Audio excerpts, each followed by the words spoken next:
The sound echoed across the yacht club terrace like a gunshot, except it wasn't a glass breaking. It was a hand connecting with a face. His hand. Her face.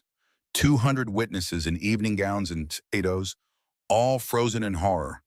Carolyn Hayes stood there, 6 months pregnant, emerald silk gown, diamond earrings, the perfect CEO's wife, until her husband decided to remind everyone who had the power, with his palm across her cheek, in front of everyone who mattered. But here's what Marcus Hayes didn't know. Here's what made him think he could get away with it. The yacht club captain, the man in dress whites walking toward him with the calm precision of a weapon being aimed, that was Caroline's brother, Commander James Sullivan, Navy SEAL home on leave. And Marcus Hayes had just made the biggest mistake of his life. What happened next would destroy a family empire, expose years of secrets, and prove that some women don't just survive. They rebuild, they fight back, and they win. This is the story of one slap that changed everything, of a pregnant wife who refused to stay silent, of a Navy SEAL brother who reminded a powerful man that money can't protect you from consequences, and of a baby girl who would grow up knowing that her mother chose freedom over fear. Stick around, because this story has more twists than you can imagine. And the ending? The ending is worth every single minute. The sound of Marcus's palm connecting with Caroline's face echoed across the yacht club terrace like a gunshot. The music stopped. Conversations died mid-sentence. 200 guests in evening wear froze with champagne flutes halfway to their lips. The only movement was Caroline's hand rising slowly to her burning cheek, her other hand instinctively cradling the swell of her belly where their daughter grew. 6 months pregnant, emerald green gown that cost more than most people's monthly rent. Hair swept up in a style that took 2 hours to perfect. Standing at the annual Hayes Foundation Gala, surrounded by the wealthiest families in the city, and her husband had just struck her in front of everyone. The terrace overlooked the marina, sailboats bobbed gently in their slips. The evening air carried the salt smell of the ocean mixed with expensive perfume and grilled salmon from the buffet.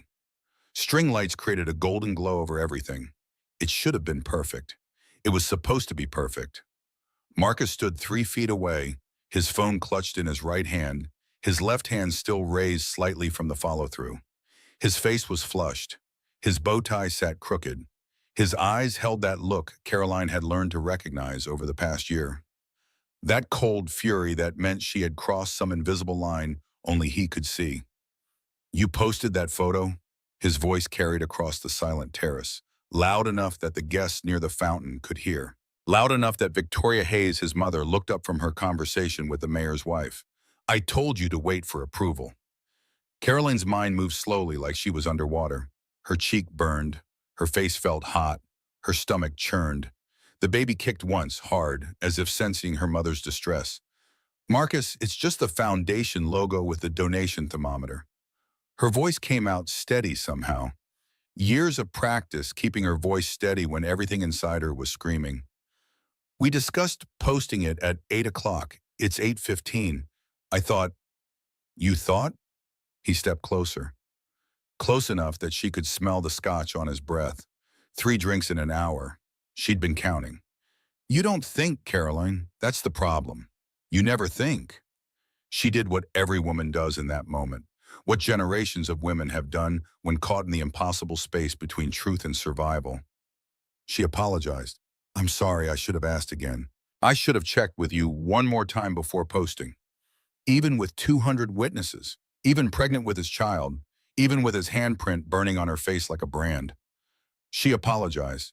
The terrace remained frozen, a tableau of wealth and privilege confronting something that wasn't supposed to exist in their world. Domestic violence happened in trailer parks, in rundown apartments, in poor neighborhoods. Not at yacht clubs, not to women in designer gowns, not to the wives of chief executive officers. Victoria Hayes appeared at Marcus's elbow with the speed of someone who had practiced managing public relations disasters. She wore cream silk and diamonds at her throat. Her expression was carefully neutral, not shocked, not concerned, calculating. Inside, now, her voice was low but firm, her manicured hand wrapped around Marcus's arm. Her eyes swept the crowd, assessing damage, measuring responses. Not once did she look at Caroline's face. Not once did she ask if her pregnant daughter-in-law was hurt. Captain Brennan pushed through the crowd. He was 50-something, weathered face, kind eyes. He'd been running the yacht club for 20 years. He'd seen bar fights and drunken arguments, but this was different. This was assault, in front of 200 people, at a charity gala. "Mrs. Hayes, are you all right? Should I call?" A man in dress whites cut him off. Commander James Sullivan had been inside taking a phone call from his base commander when it happened. He'd missed the actual slap by 30 seconds. But he walked out onto that terrace and read the scene instantly. His sister standing with her hand on her face. Her husband 3 feet away looking guilty and defiant. His mother gripping his arm. 200 people pretending they hadn't just witnessed something unforgivable. Hawk was 35 years old. 6 feet 2 inches of lean muscle and tactical training. He'd been a Navy SEAL for 12 years. He'd completed 4 combat deployments. He'd been home on leave for exactly 6 hours before attending this gala to support his little sister. He walked toward Marcus with the controlled precision of a weapon being aimed. Every step was measured, every movement deliberate. His face showed nothing. No anger, no emotion. Just the cold focus of someone who had been trained to neutralize threats. "Did you just put your hands on my pregnant sister?" His voice was quiet, almost conversational, but it carried across the terrace like he'd shouted. Something in the timbre of it made people step back, made space around the 4 of them, made the bartender quietly reach for his phone to call security. Marcus released his phone. It clattered on the stone terrace. His hands came up in a defensive gesture. He took 1 step backward, then another. Suddenly aware that his last name and his money and his position meant absolutely nothing to the man in dress whites walking toward him. "This is a private matter between me and my wife." The words came out too fast, too defensive. Hawk stopped 5 feet away, close enough to move if needed, far enough to seem non-threatening to witnesses. His positioning was perfect. Between Caroline and Marcus, between threat and victim, a human wall. "Private?" His laugh was cold, sharp. "You made it public when you hit her in front of 200 people." Victoria attempted to regain control of the situation. She'd spent 40 years managing her son's messes. She'd paid off the girl in college who claimed assault. She'd settled with the employee who threatened a lawsuit. She'd made problems disappear. But this was different. This had witnesses, important witnesses. "Commander Sullivan, I'm sure this is a misunderstanding. Marcus has been under tremendous stress with the merger.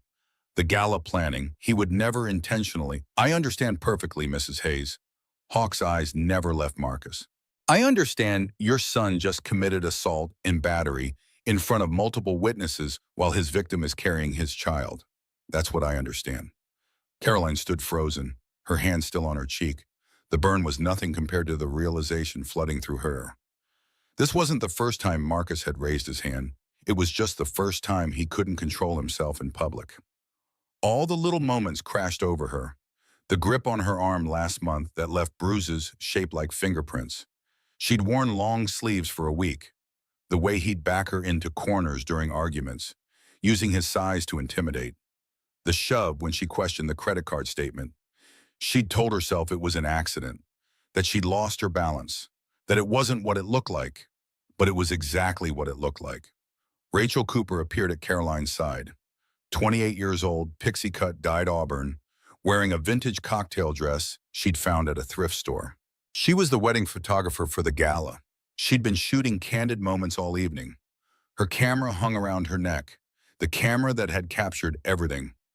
"We're leaving, now." Rachel's hand wrapped around Caroline's arm, gentle, supportive, not controlling. Marcus took a step forward. "Caroline, don't make this worse. Come home. We'll talk. We'll figure this out like adults." Hawk's hands shot out. He didn't touch Marcus, didn't make contact, but the gesture stopped him as effectively as a wall. His fingers were inches from Marcus's chest. The threat implicit but not acted upon. "She's not going anywhere with you." Each word precise, clipped. "Captain Brennan, you saw what happened. I'm removing my sister from immediate danger. I assume yacht club security has already called the police?" Brennan nodded. His phone was already out. They're on the way, 5 minutes out. Victoria's face tightened. Surely that's not necessary. This is a family matter. We can handle this privately. It stopped being private when your son committed a crime in public. Hawk's attention finally shifted from Marcus to his mother.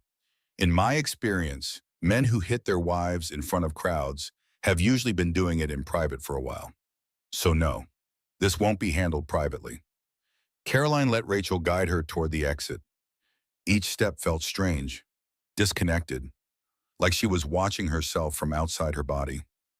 The crowd parted for them. Some faces showed concern, some showed curiosity, some showed that particular expression of someone glad it wasn't happening to them. She heard Marcus calling after her. "Caroline, please. Baby, I'm sorry. I didn't mean to. The stress, the pressure. It won't happen again." Hawk's voice cut through. "You have 3 seconds to stop talking." 1. The rest was lost as Rachel led her inside, through the marble-floored lobby with its crystal chandeliers, past the coat check where Caroline's wrap hung forgotten, out the front door where valets scrambled to bring cars around. Rachel's beat-up Honda sat in the parking lot. She'd driven herself because she was working. Carolyn sank into the passenger seat. The upholstery smelled like vanilla air freshener and coffee, so different from the leather interior of Marcus's Mercedes. Rachel didn't try to talk. She just drove, away from the yacht club, away from the marina, away from the life Caroline had built so carefully over the past 3 years. Caroline's hands rested on her belly. The baby kicked. Once, twice, 3 times. Like she was asking if everything was okay. Like she knew something had changed. The burn on Caroline's cheek had faded to a dull ache, but the realization settling over her hurt worse than any physical pain. This was her life. She was 29 years old, 6 months pregnant, and her husband had just struck her in front of everyone who mattered in their social circle. "What did I do?" The words came out barely above a whisper. Rachel's hands tightened on the steering wheel. "You didn't do anything. He did this, only him." But that couldn't be right. There had to be something Caroline had done. Some way she'd provoked him. Some mistake she'd made. Good wives didn't get hit at charity galas. Good wives knew how to keep their husbands happy. Except Caroline had been trying to keep Marcus happy for 3 years. And it had led her here, to a beat-up Honda driving away from her life with her best friend at the wheel and no idea what happened next. Her phone started buzzing. Texts, calls, notifications. The video was already online. Rachel's apartment was small, a 1-bedroom in a converted warehouse. Exposed brick walls, hardwood floors that creaked, furniture from IKEA and garage sales. It was the opposite of the 5,000 square foot house Caroline shared with Marcus.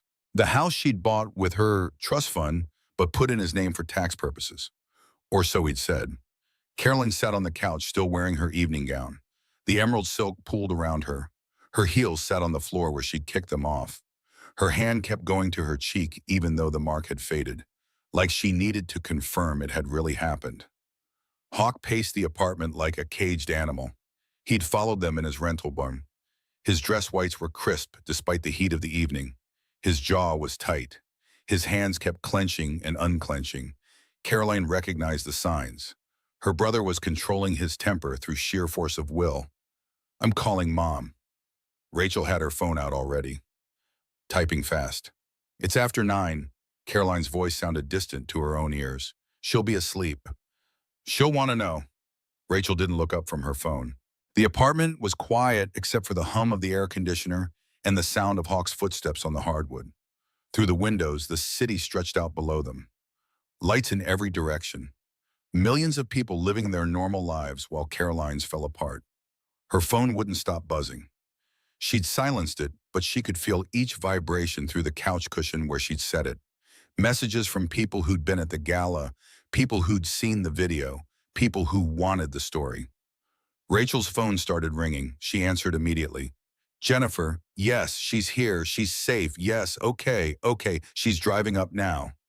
Carolyn's mother, Jennifer Sullivan, 57 years old, retired high school English teacher, lived 2 hours away in the house where Caroline and Hawk had grown up. She'd been at the gala earlier, but left before dinner because she had an early morning commitment. She'd missed everything. Mom's coming, Caroline looked at Rachel. She's already in the car. She'll be here by 11. Hawk stopped pacing. He pulled out his phone and made a call. His voice shifted into what Caroline thought of as his operator voice. Calm, precise, all business. Greg, it's Hawk Sullivan. I need a lawyer. Domestic violence case, my sister, tonight. Can you take it? Pause.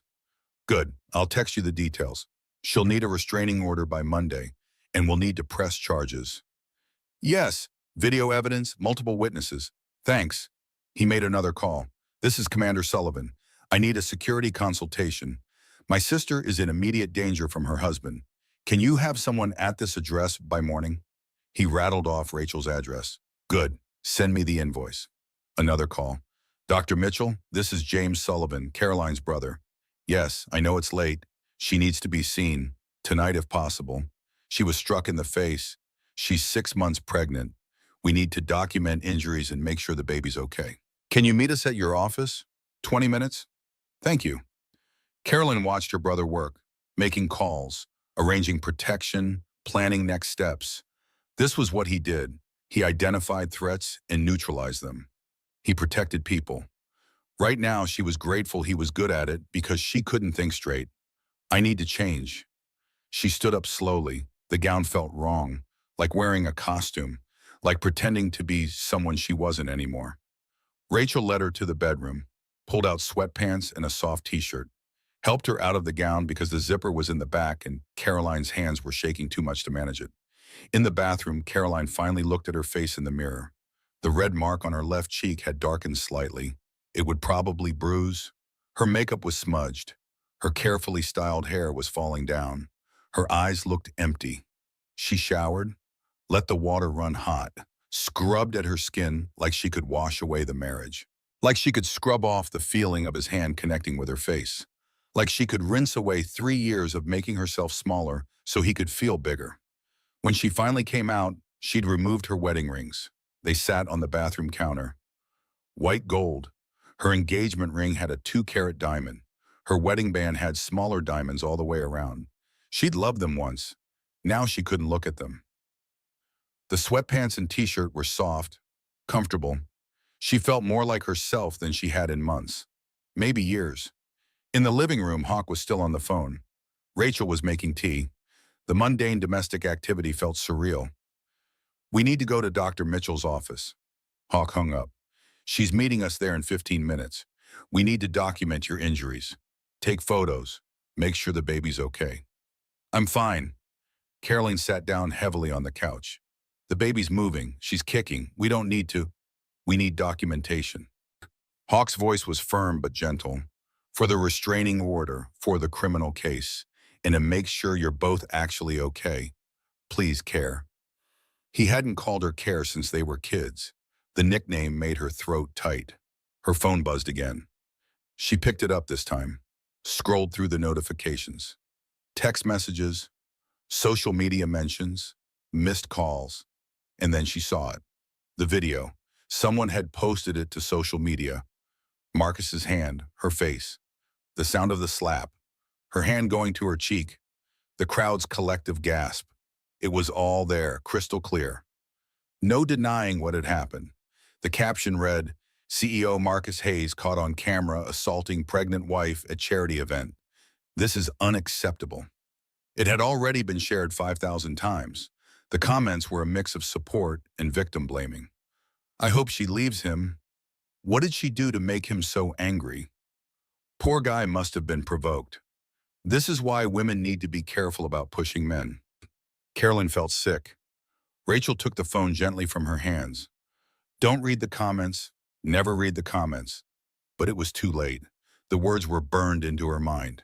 What did she do?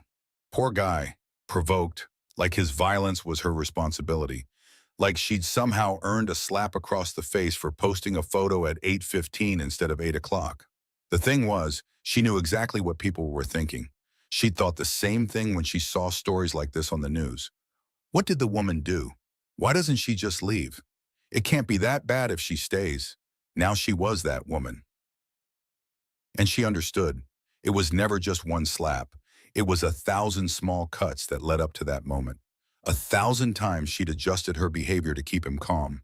1,000 times she'd apologized for things that weren't her fault.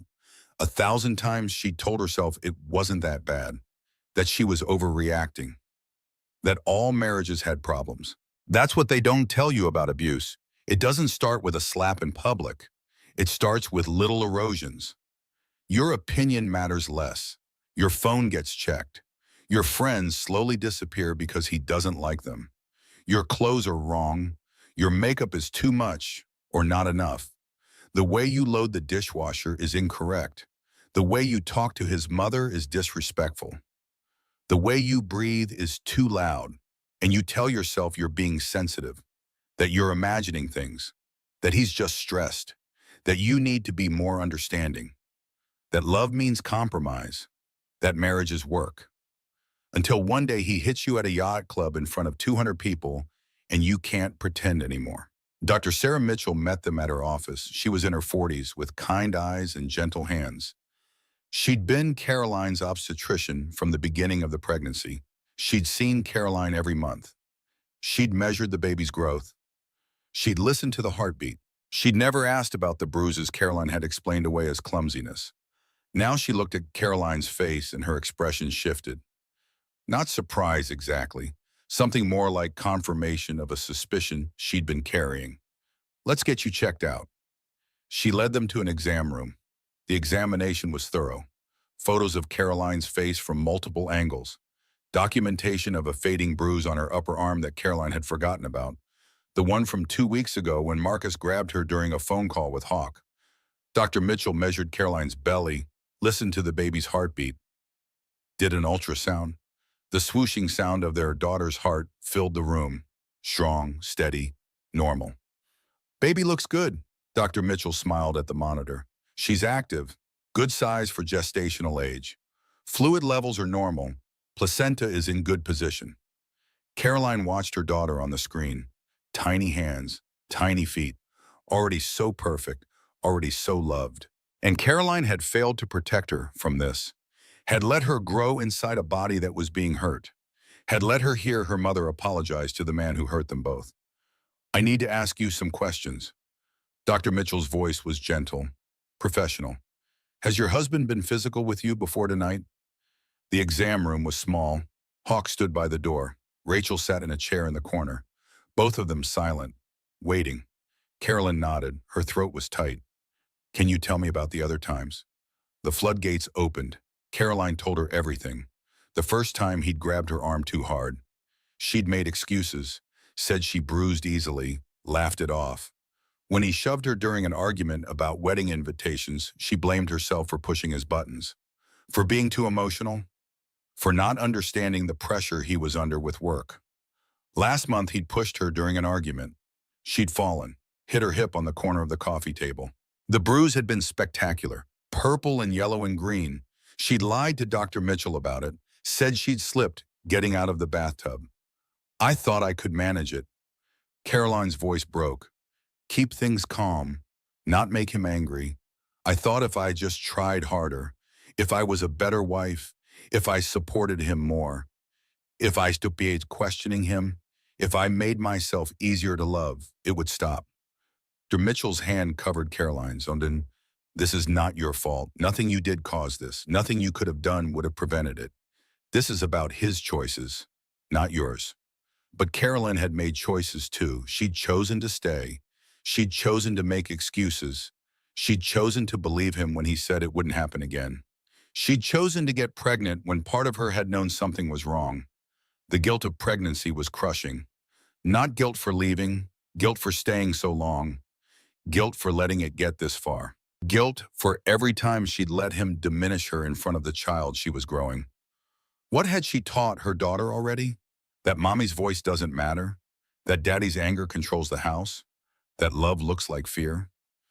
After the exam, they drove back to Rachel's apartment. It was past 10. The city was quieter now, fewer cars on the road. Most of the windows in the surrounding buildings were dark. Jennifer Sullivan arrived 15 minutes later. She burst through the door like a hurricane. 57 years old, but could still move fast when one of her children needed her. Her hair was pulled back in a messy bun. She wore jeans and a sweatshirt. Her face was pale. She took one look at Caroline and crossed the room in 3 strides. "Baby girl." Caroline broke, finally, completely. She'd held it together through the confrontation, through the drive, through the examination. But her mother's arms around her shattered the last of her control. She cried, deep, wrenching sobs that hurt her ribs. Her mother held her, stroked her hair, made the same soothing sounds she'd made when Caroline was little and had skinned her knee or lost a friend or gotten her heart broken the first time. "I've got you. You're safe. I've got you." Rachel turned on the TV. The news was already covering the story. Tech CEO Marcus Hayes caught on camera assaulting pregnant wife at charity event. The footage played. Clear, damning, undeniable. The news anchor's voice was professionally neutral. Hayes is the chief executive officer of Tech Venture Industries and the son of prominent philanthropists Thomas and Victoria Hayes. The incident occurred at the annual Hayes Foundation Gala at the Seaside Yacht Club. Police are investigating. We'll have more details as they become available. Caroline watched the video play on the screen. It looked worse than she remembered. The violence of it, the sound, the way her head snapped to the side, the way her hand immediately went to protect her belly. This was her life now. Public, viral. Everyone would know. Everyone would have opinions. Everyone would judge. Her phone buzzed again. She picked it up, a text from Marcus. "Carolyn, please. I don't know what happened. The stress of the merger, the gala, the pressure, I just snapped. It will never happen again. I promise. Come home. We'll get help. We'll see a counselor. We'll fix this. Think of our daughter. She needs her father. Please, baby. I love you. I've always loved you." Jennifer read it over Caroline's shoulder. Her expression hardened. "Think of your daughter?" He hit her mother. Caroline stared at the message. He'd never apologized like this before. The other times had been different. Quick apologies. Promises to do better. But nothing like this. This was desperation. This was fear. Because this time there were witnesses. This time there was video. This time he couldn't gaslight her into believing it hadn't happened. Couldn't tell her she was overreacting. Couldn't make her doubt her own memory. Hawk stopped pacing. His voice was very quiet, very controlled. Before, the room went still. Carolyn realized what she'd revealed, the other times, the pattern, the history. "How many times has he hurt you, Carolyn?" She couldn't meet her brother's eyes. "I don't know, not like tonight. Never in front of people. Just when we were alone, when he was angry, when I disappointed him somehow." Disappointed him how?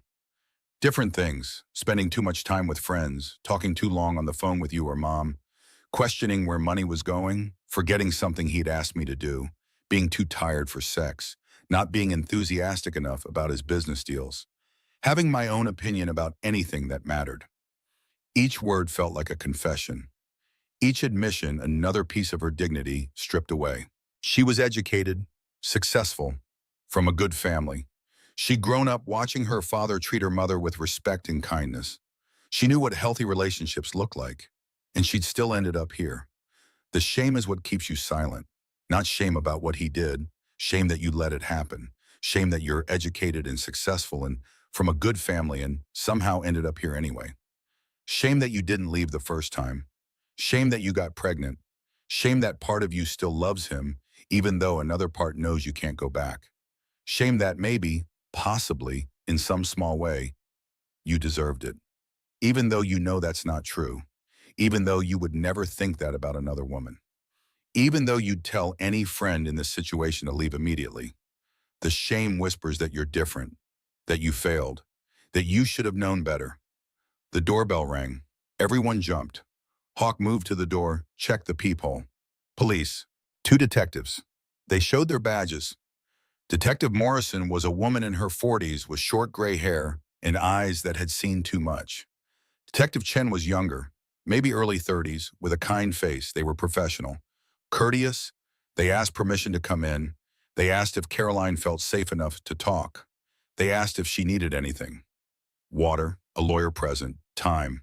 Caroline said she'd talk. She wanted this over with, wanted to give her statement, and then crawl into bed and sleep for a year. They photographed her face. The red mark had darkened. By morning it would be a proper bruise, purple and yellow, visible, undeniable.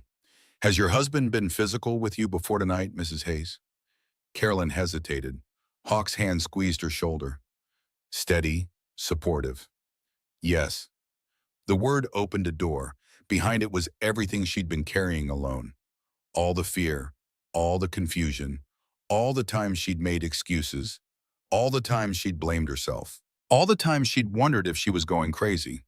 She told them about the controlling behavior, how Marcus monitored her phone, read her text, questioned her about every call, every email, every social media post, how he'd convinced her to merge her nonprofit foundation with his company's philanthropic arm for efficiency, how he'd suggested putting their house in his name alone for tax purposes, how their joint bank account gradually became his account with her as an authorized user.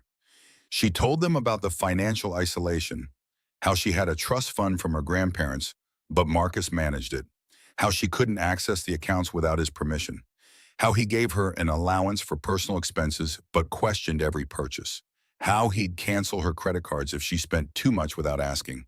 She told them about the escalating anger, the yelling, the throwing things, the holes punched in walls, the way he'd back her into corners during arguments, use his size to intimidate, block doorways so she couldn't leave. She told them about the first time he'd grabbed her, how shocked she'd been, how he'd apologized immediately, cried, promised it would never happen again, blamed stress from work. She'd believed him. She told them about the shove 3 months ago, during an argument about maternity leave. He'd wanted her to come back to work immediately after the baby. She'd wanted 3 months at home. He'd called her lazy, ungrateful, said she was taking advantage of him.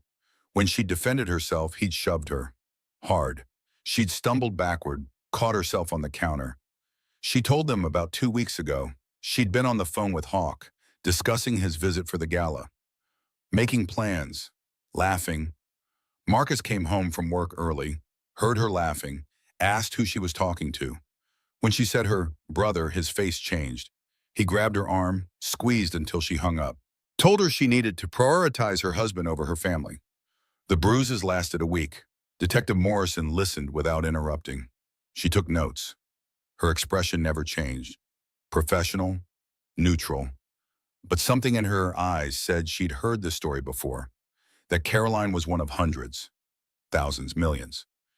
Mrs. Hayes, I need you to understand something. Morrison leaned forward. What happened tonight rarely happens in isolation. Men who hit their wives in public have usually been doing it in private for a while. The public incident is often when the victim finally recognizes the pattern, sees it clearly for the first time. He's never hit me in the face before. Carolyn's voice was small. Where has he hit you? The question hung in the air. Carolyn pulled up her sleeve. The fading bruise on her upper arm, yellow now, almost gone. Easy to miss if you weren't looking for it. How did that happen? 2 weeks ago, he grabbed me. I was on the phone with my brother. Marcus wanted me to hang up. He squeezed my arm until I ended the call. Hawk made a sound, low, dangerous. His hands were fisted to sides. Morrison photographed the bruise. Any other injuries? Anything else we should document? Carolyn hesitated, then lifted her shirt slightly, a fading bruise on her left hip, from last month when she'd fallen after Marcus pushed her. I told my doctor I slipped getting out of the bathtub. But that's not what happened. No. More photos, more documentation, more evidence of what Caroline had been living with, what she'd been hiding, what she'd been too ashamed to admit. Mrs. Hayes, do you feel safe going back to your home to collect belongings? The question made it real. She wasn't going home. This wasn't a fight they'd get over. This wasn't something they could fix with counseling. Her marriage was over. Her life as she knew it was over.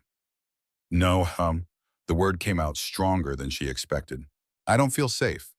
We can escort you with an officer to collect essential items. Or we can arrange for someone else to collect things for you. What would you prefer? I'll take her. Hawk's voice left no room for argument.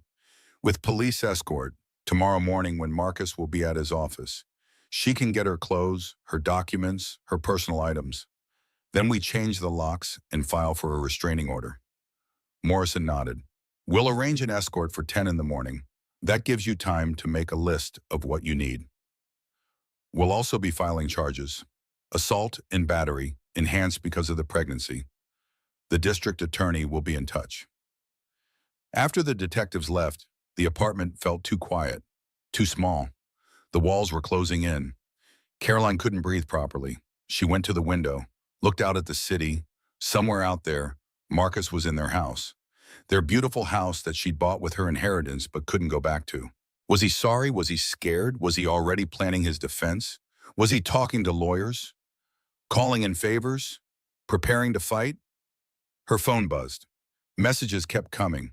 Friends, acquaintances, people she barely knew, all wanting the story, all having opinions, all thinking they knew what she should do. One message stood out, from Diana Frost, Marcus's business partner. They'd met a few times at company events. Diana was 31, sharp, ambitious, one of the few women in the tech industry who'd broken through the glass ceiling. Caroline, we need to talk. Meet me tomorrow. Come alone. I have information you need. Caroline stared at the message. What information? What did Diana know? She showed it to Hawk. He read it carefully. Could be a trap. Could be Marcus trying to get to you through her. Or she might actually have information. Rachel had been quiet through most of the evening. Now she looked at the message thoughtfully. Diana's smart. She's built her reputation on being straight with people. If she says she has information, she probably does. We'll figure it out in the morning. Jennifer guided Caroline toward the bedroom. Right now, you need rest. You've been through enough tonight. But sleep seemed impossible. Caroline lay in Rachel's guest bed, wearing borrowed pajamas, her hand on her belly. The baby was quiet now, settled for the night. Tomorrow she'd go back to the house. Tomorrow she'd collect her things. Tomorrow she'd start building a new life.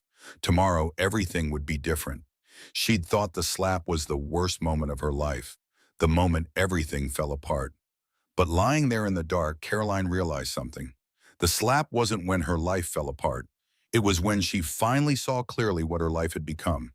And that clarity, as painful as it was, felt like the first breath after drowning. Morning came too early. Light streamed through Rachel's bedroom window. Caroline hadn't slept. She dozed maybe 2 hours total. Every time she closed her eyes, she saw Marcus's hand coming toward her face, heard the sound of the slap, felt the burn on her cheek. She got up slowly. Her body ached like she'd been in a fight. Maybe she had been. Maybe she'd been fighting for 3 years without realizing it. In the bathroom mirror, her face told the story. The bruise had bloomed overnight, purple and yellow spreading across her left cheek. Her eye was slightly swollen. No amount of makeup would hide this. Good. Let people see. Let everyone know what Marcus Hayes did to his pregnant wife. Rachel had coffee ready. Decaf, with lots of milk, the way you like it. Jennifer was already up. She'd slept on the couch, refused to leave even when Caroline insisted she should go home. I'm not leaving you, she'd said simply. Hawk walked in carrying takeout bags. Breakfast, bagels, and fruit. You need to eat. Carolyn wasn't hungry, but she forced herself to eat half a bagel with cream cheese, a few strawberries. The baby needed nutrients, even if Caroline's stomach was in knots. Her phone had been buzzing all night. She'd silenced it and put it face down on the nightstand. Now she picked it up. 347 notifications. Text, calls, emails, social media mentions. The video had been shared over 100,000 times. The hashtag CEO slap was trending. News outlets were covering the story. Think pieces were being written. Everyone had an opinion about her life, her marriage, her choices. She scrolled through some of the messages. Most were supportive. Friends saying they were there for her, acquaintances offering help, strangers sharing their own stories of domestic violence. But others. What did you do to provoke him? Gold digger trying to ruin a good man. Probably faked the whole thing for attention. If it was so bad, why did you stay? Caroline deleted the app. She couldn't read anymore. At 9:45, a police cruiser pulled up outside Rachel's building. Officer Martinez, young, professional. He'd escort them to the house to collect Caroline's belongings. Hawk drove. Caroline sat in the passenger seat. Rachel followed in her car. Jennifer stayed at the apartment. Too many people might escalate things, she'd said. I'll be here when you get back. The drive to Caroline's house felt surreal. She'd made this drive hundreds of times, coming home from work, from the grocery store, from doctor's appointments. Now she was going back as a visitor, an intruder in her own home. The house stood on a quiet street in an expensive neighborhood. 4 bedrooms, 3 bathrooms, gourmet kitchen, home office, nursery half finished upstairs, 2-car garage, manicured lawn, perfect hedges. The American dream wrapped in brick and mortar. She'd loved this house once, spent months decorating, choosing paint colors, picking out furniture, planning where everything would go. This was supposed to be her forever home, the place where she'd raise her daughter, where they'd have family dinners and birthday parties and Christmas mornings. Now it just looked like a pretty prison. Marcus's car was gone. He'd be at the office, making damage control calls, meeting with his lawyers, planning his strategy. But even knowing he wasn't there, Caroline's hand shook as Hawk unlocked the front door with her key. The house was exactly as she'd left it. Shoes by the door, mail on the entry table, the faint smell of the vanilla candles she'd burned yesterday morning, a lifetime ago. They stood in the foyer. Caroline felt like she was underwater. Everything looked familiar but foreign, like a stage set of her life rather than actual life. What do you need? Hawk's voice was gentle. Everything. Nothing. I don't know. Officer Martinez was professional but thorough. Take your time, Mrs. Hayes. Collect anything that's important to you.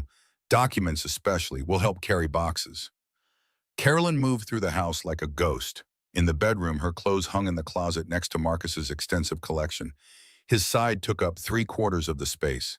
Expensive suits, designer shoes, custom shirts. She remembered last winter when she'd wanted to buy a new coat. Marcus had said money was tight. They needed to be careful with spending. She'd worn her old coat for another year, but here were 6 new suits, purchased in the last 3 months. Each one cost more than her winter coat would have. The lies were everywhere once you started looking. She packed her clothes methodically. Jeans, sweaters, maternity clothes, shoes, her jewelry box. But when she reached for her engagement ring and wedding band on the dresser where she'd left them last night, she couldn't make herself pick them up. They sat there gleaming, beautiful, expensive, symbols of promises that turned out to be lies. Hawk appeared in the doorway. Leave them. They're just things. In the bathroom, she collected her toiletries, shampoo, lotion, prenatal vitamins, the toothbrush Marcus hadn't touched. In the medicine cabinet, she found the prescription sleeping pills her doctor had prescribed last month when Caroline mentioned she was having trouble sleeping. She told Dr. Mitchell it was pregnancy insomnia. The truth was she couldn't sleep because she was afraid of what Marcus would do, what he would say, how she disappointed him that day. The nursery was the hardest. She'd spent weeks getting it ready.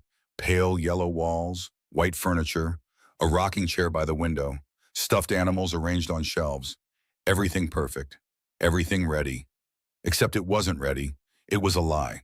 A pretty room in a house where her daughter's mother got hit for posting a photo at the wrong time. Caroline stood in the doorway, couldn't make herself go inside, couldn't face the crib she'd assembled with such hope, the changing table where she'd imagined gentle moments with her daughter, the bookshelf she'd filled with children's books she couldn't wait to read aloud. This was supposed to be where her daughter slept, where Caroline would nurse her in the middle of the night, where they'd sing lullabies and tell stories and build a life full of love. Instead, this room was in a house where violence lived. Hawk's hand on her shoulder. We'll get her a new nursery, a better one. In a safe place, Caroline nodded. She couldn't speak. In Marcus's office, Hawk worked methodically. He opened file cabinets and desk drawers, collected documents, tax returns, bank statements, investment records, the deed to the house, insurance policies. We need all of this for the divorce. He stacked papers in a box. Anything that shows assets, income, debts. Carolyn opened the file cabinet. Folders labeled with neat categories. Household, medical, legal, personal, personal. She pulled out the folder. Inside were printouts of her text messages, pages and pages of them. Going back 6 months, conversations with Rachel, with her mother, with Hawk. Every text she'd sent was printed out. Her call logs, also printed, with times, durations, notes in Marcus's handwriting. Talk to brother 45 minutes. Excessive. 3 calls to Rachel in one day, monitoring needed. Screenshots of her social media posts, with Marcus's notes. Posted photo without permission. Disgust. Liked friend's post about women's rights. Problematic. Her hands shook. He was tracking me. Hawk took the folder. His expression darkened. This is evidence. He's been surveilling you. They found more. A document Marcus had drafted but never shown Carolyn. A post-nuptial agreement that would leave her with almost nothing in a divorce. $50,000 total. No claim to the house she'd bought. No access to the trust fund she'd let him manage. No share of his business. Another folder contained private investigator reports. Someone had been following Caroline, photographing her, documenting her daily activities. Coffee with Rachel on Thursdays. Prenatal yoga on Tuesdays. Grocery shopping on Wednesdays. Everything cataloged, time-stamped. Reported to Marcus. The surveillance had been going on for 6 months, since Caroline had gotten pregnant, since she'd started pulling back from him, since she'd started questioning things. He was planning this. Caroline's voice was hollow. The post-nup, the surveillance, setting me up to have nothing. Hawk's jaw was tight. We're taking all of it. Every page. This shows premeditation. Pattern of control. It'll help your case. In the kitchen, Caroline collected photos from the refrigerator.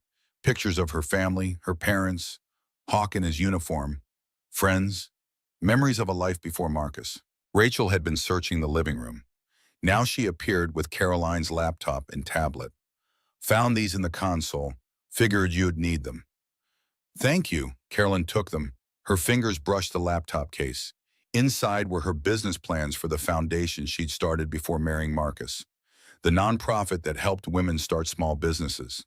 The project that had been her passion. Until Marcus convinced her to merge it with his company's philanthropic arm. For efficiency, for better funding, for tax advantages. She hadn't thought about her foundation in months.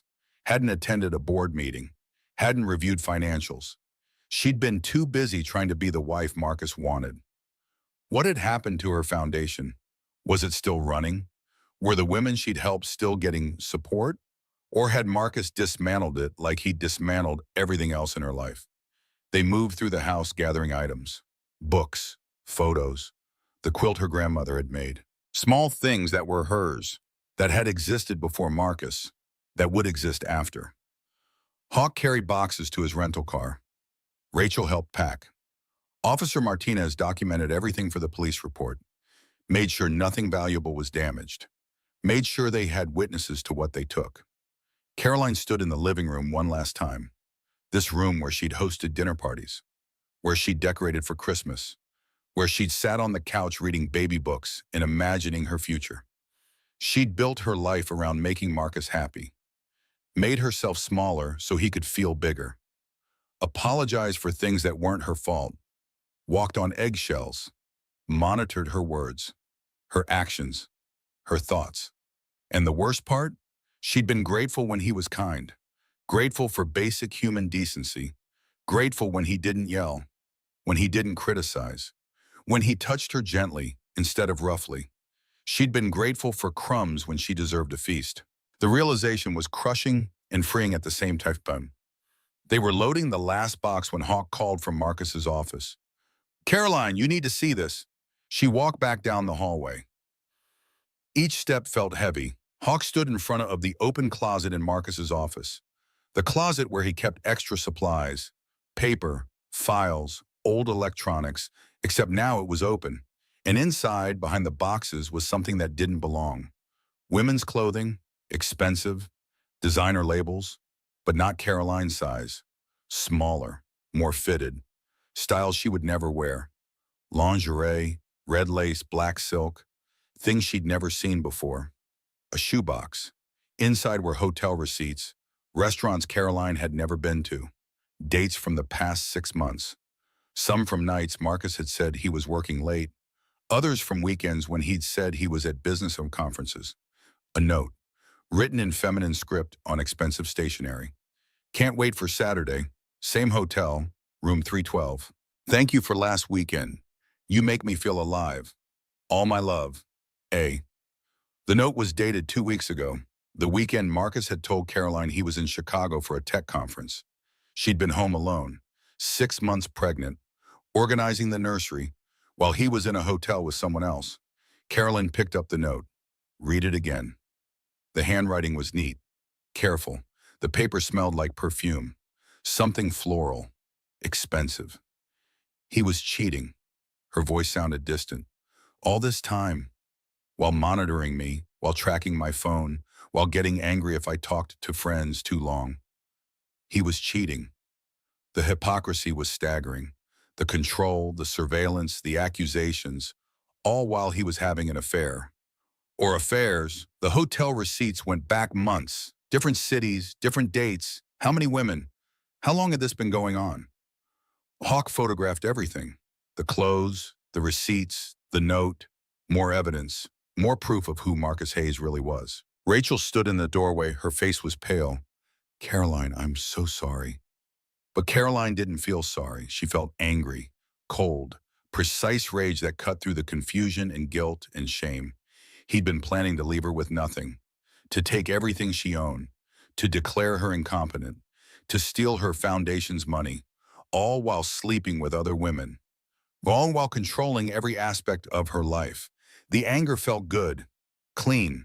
It burned away the doubt, the guilt, the lingering love. She wasn't the problem. She'd never been the problem. Marcus was the problem. Marcus had always been the problem. They finished packing, locked the door, loaded everything into the cars. Caroline didn't look back at the house as they drove away. Her phone buzzed, a text from Diana Frost. Can you meet today? 3 o'clock. Bernie's Coffee on 5th. Please come alone. What I have to tell you can't wait. Caroline showed the message to Hawk. I'm going. On alone, you're not. She said alone. I don't care, I'm coming. I'll wait outside, but I'm not letting you meet anyone alone right now. Caroline was too tired to argue. Fine, but you stay in the car. Rachel dropped them back at her apartment. Jennifer had lunch ready, soup and sandwiches. Caroline ate mechanically. The baby was active, kicking, turning, reminding Caroline that this wasn't just about her anymore. At 2:30, Hawk drove Caroline to the coffee shop. Bernie's was a small place in a quiet neighborhood, local, independent, the kind of place Caroline used to go before Marcus decided Starbucks was the only acceptable coffee. Diana Frost sat at a corner table. She looked up when Caroline entered. Her face showed genuine shock at the bruise. God, Caroline, I'm so sorry. Caroline sat down across from her. You said you had information. Diana didn't waste time. She'd been Marcus's business partner for 3 years, had worked closely with him, had watched his marriage from the outside, had seen things Caroline hadn't. Marcus has been stealing from the company. Diana pulled out a tablet, opened a spreadsheet, specifically from your foundation's partnership accounts. Carolyn's foundation, the nonprofit she'd built before marrying Marcus, the organization she'd poured her heart into, the program that helped women start businesses, women who needed a chance. Women like Caroline had been before she had family money.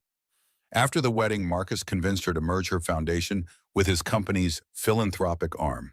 It made sense. Better funding, better infrastructure, more impact. Except it wasn't better. It was a trap. Diana showed her the spreadsheet, numbers that made Caroline's head spin. Over the past 18 months, Marcus has diverted almost $2 million from foundation accounts into personal offshore accounts. I only found it because I was preparing for the merger audit. $2 million. $2 million behind. Stolen from an organization meant to help women. Stolen from Caroline's dream. Her life's work. Why are you telling me this? Diana's expression was serious. Because I reported it to the board 3 weeks ago. They've been investigating quietly. Marcus doesn't know yet. The audit is Monday. They're going to confront him with evidence of embezzlement. Caroline processed this information. He's going to be arrested. Yes. But there's more. Diana leaned forward. Caroline, Marcus was planning to pin this on you. He created a paper trail suggesting you authorized the transfers, forged your signature on documents, set up accounts in your name. If I hadn't caught it, you would have been charged with embezzlement of your own foundation's money. The pieces clicked together with sickening clarity. The surveillance, the post-nup, the private investigator reports, the isolation from family and friends, the control of her finances. All of it was building towards something. He was going to have me declared incompetent. Caroline's voice was steady, detached, like she was discussing someone else's life. Pregnant, emotional, making bad financial decisions. He'd get control of my trust fund through conservatorship. That's what I think, too. Diana's eyes were sympathetic. I've been his partner for 3 years. I've watched him work. He's brilliant at planning, at manipulation, at setting up situations to benefit himself. Why are you really helping me? Diana was quiet for a moment. Then she pulled out her phone, showed Caroline a news article from 7 years ago. Marcus Hayes marries Sarah Brennan in intimate ceremony. Caroline stared at the photo. Marcus looked younger, happier. Next to him stood a woman, pretty, dark hair, genuine smile. He told me he'd never been married before. He lies. Diana scrolled to another article. 2 years later, Hayes couple divorces quietly. 3 years ago, when I first became Marcus's partner, I watched him do something similar to his first wife. Not physical abuse, but financial control, gaslighting, isolation.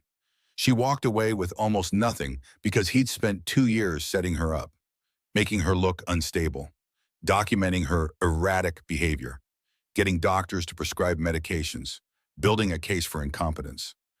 I didn't understand what I was seeing then. I thought it was just a messy divorce.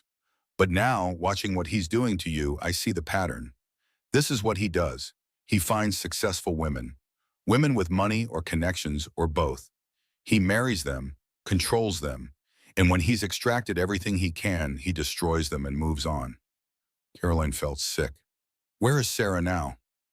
Remarried, living 3 hours north. I got her number from mutual friends after the video went viral. She called me, said she'd been waiting for this, for another woman to come forward, for someone to finally see what Marcus really is. Diana slid a piece of paper across the table. That's her number. She wants to talk to you. She has documentation from her marriage. Maybe it can help your case. Caroline took the paper. Her hands were steady.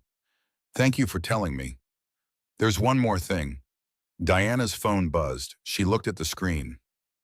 Her expression changed. She showed Caroline the text from Marcus. I know what you told her. You're finished. Enjoy unemployment. He knew. Somehow Marcus knew they were meeting.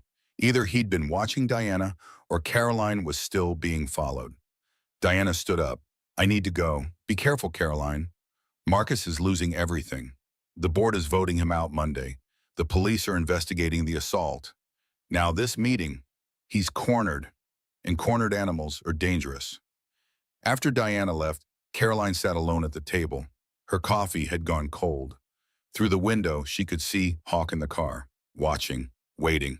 Her phone buzzed. A text from an unknown number. Mrs. Hayes, this is Sarah Brennan Cooper. Diana gave me your number. I saw the video. I couldn't stay silent anymore. We need to talk. Can you meet me tomorrow? I have things you need to see. Carolyn stared at the message. Marcus's first wife, the woman he'd pretended didn't exist, the woman who'd lived through this before Carolyn. She typed back, yes, where, mush? The response came quickly. My house, I'll send you the address. Come anytime after 10. Bring your brother if you want. This needs to be said. Caroline walked out of the coffee shop, got in Hawk's car, showed him the messages. His expression was grim. We're going to meet her, but I'm calling Greg first. He needs to know about the embezzlement, the setup, all of it. They drove back to Rachel's apartment in silence. Carolyn watched the city go by. Normal people living normal lives, going to coffee shops, walking dogs, carrying groceries. None of them knew their world could shatter in seconds. None of them knew how fast perfect could become nightmare. That evening, Carolyn sat on Rachel's couch, scrolling through news coverage of the slap. The story had taken on a life of its own. Think pieces about domestic violence, discussions about wealth and privilege, debates about whether the video should have been shared. Her face was everywhere. That moment, the worst moment of her life, playing on loop, analyzed, discussed, dissected. Rachel sat next to her. Stop reading the comments. They'll make you crazy. It's too late. I'm already crazy. But Caroline put the phone down. Diana said Marcus had been married before, that he did this to another woman, that this is what he does. Some people are just broken. Rachel's voice was sad. They break other people because they're broken inside. It's not about you. It was never about you. You could have been perfect, and he still would have hurt you because hurting people is what he does. I chose him. I saw red flags, and I chose him anyway. He chose to hurt you. Those aren't the same thing. Jennifer came in from the kitchen, sat down on Caroline's other side. When I was 24, before your father, I dated someone, David. He was charming, successful. Everyone loved him. Carolyn had never heard this story. Jennifer rarely talked about her life before marriage. One night after I'd spent the evening talking with a male colleague at a work event, David drove me home in silence. When we got to my apartment, he grabbed my face. Not hard enough to bruise, just hard enough to scare me. He said, "Don't embarrass me like that again." Jennifer's hand covered Carolyn's. Chanaz. I left that night, packed a bag while he was in the bathroom and walked out. My mother was furious, said I was throwing away a good man over nothing, said marriage requires compromise, said I was too sensitive, said I'd never find anyone better. What made you leave? I imagined having a daughter, and I imagined her watching me apologize for making him angry. I couldn't do it, so I left. Lost some friends, lost my mother's approval for a while, but I kept my self-respect, and eventually I met your father, a man who never made me afraid. Jennifer touched Caroline's bruised face gently. You're not choosing to destroy your marriage.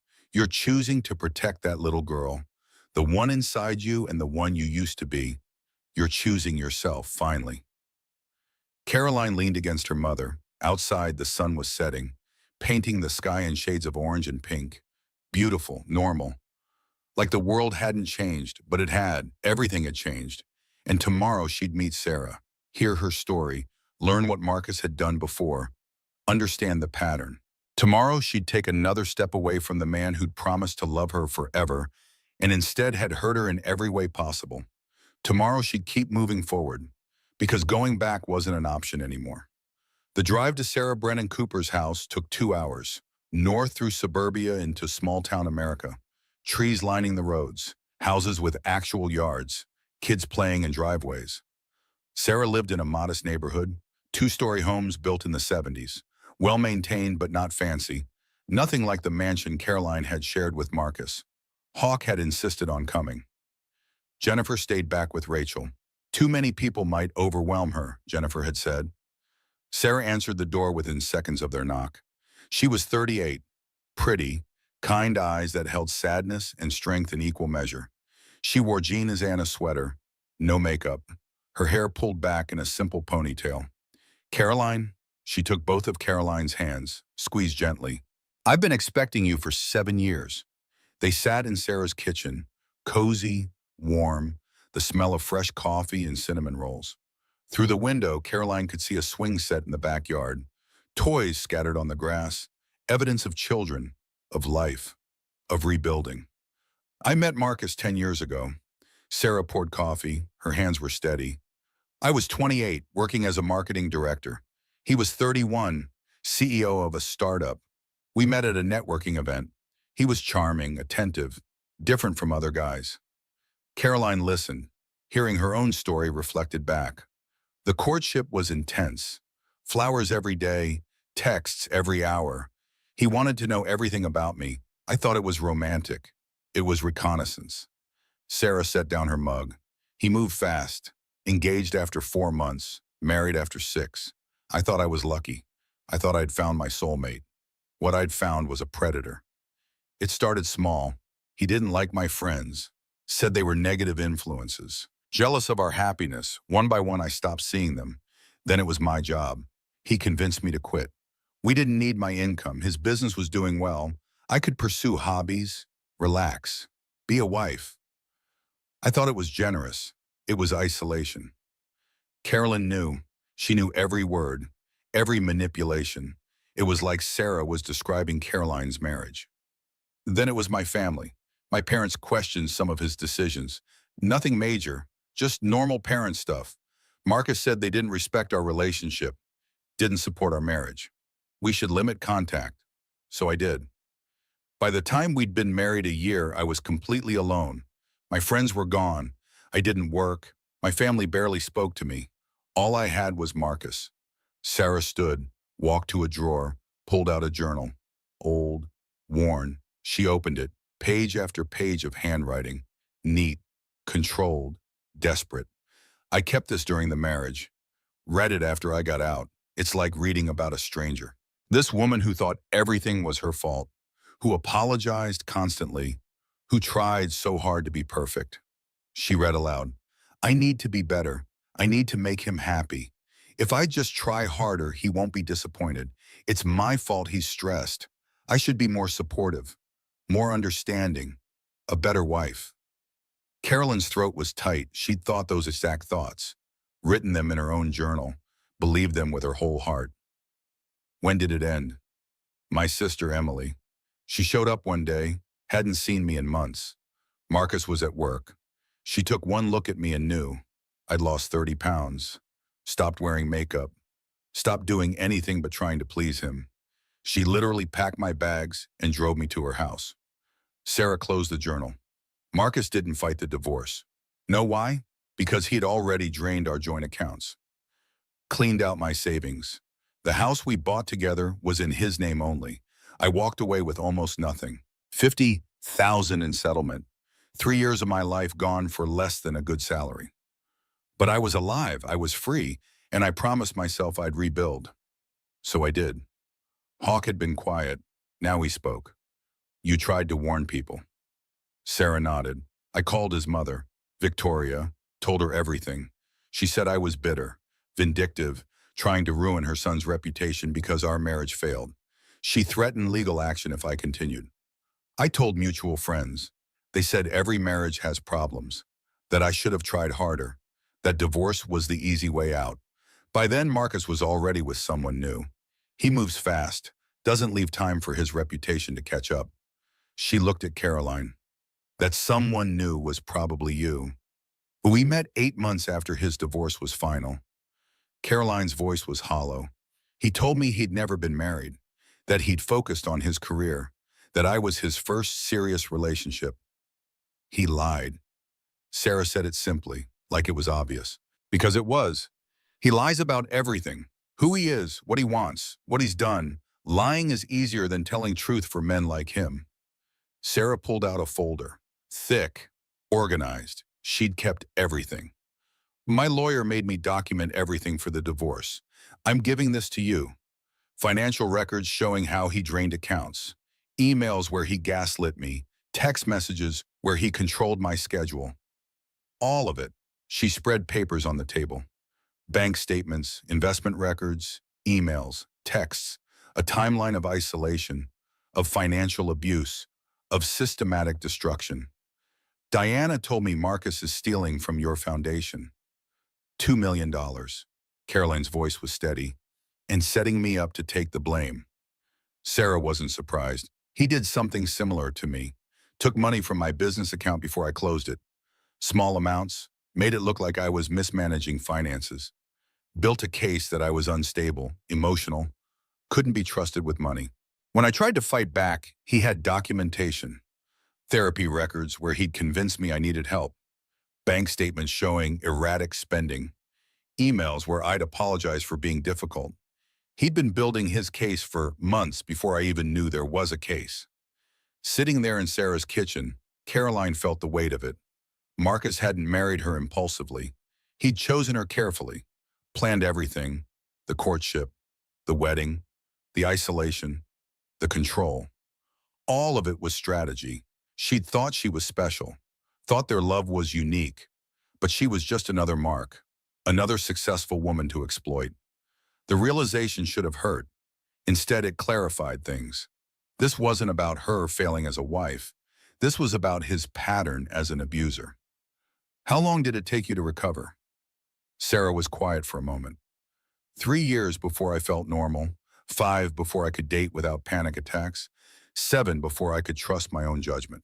But I did recover. I'm remarried now. Tom is kind, patient, nothing like Marcus. We have 2 stepkids, a real life, a safe life. The trauma doesn't disappear. I still have moments, a certain tone of voice, a particular argument pattern.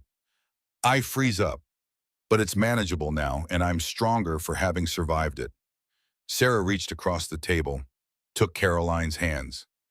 You have something I didn't have. Evidence, video, witnesses, and you're pregnant. The court will take that seriously. Plus, your brother is Navy SEAL. Marcus can't intimidate your family the way he intimidated mine. You're going to survive this. It won't feel that way for a while, but you will. And someday you'll sit in your kitchen with a woman Marcus hurt after you, and you'll give her the same folder I'm giving you now, and you'll tell her she's going to make it. Because you did, because I did, because all of us do. Before they left, Sarah walked them to the door, hugged Caroline carefully, avoiding her bruised face. One more thing. After I left, Victoria sent me a letter. I kept it. Thought I might need it someday. She handed Caroline an envelope. Victoria Hayes's handwriting on the outside. Caroline's hands shook as she opened it. Mrs. Brennan Cooper, we received your accusations against our son. They are baseless and defamatory. Marcus has provided us with evidence of your mental instability and vindictive nature. We will not tolerate any further attempts to damage his reputation. Consider this a cease and desist. Approach our family again and we will take legal action. Regards, Victoria Hayes. Carolyn stared at the letter.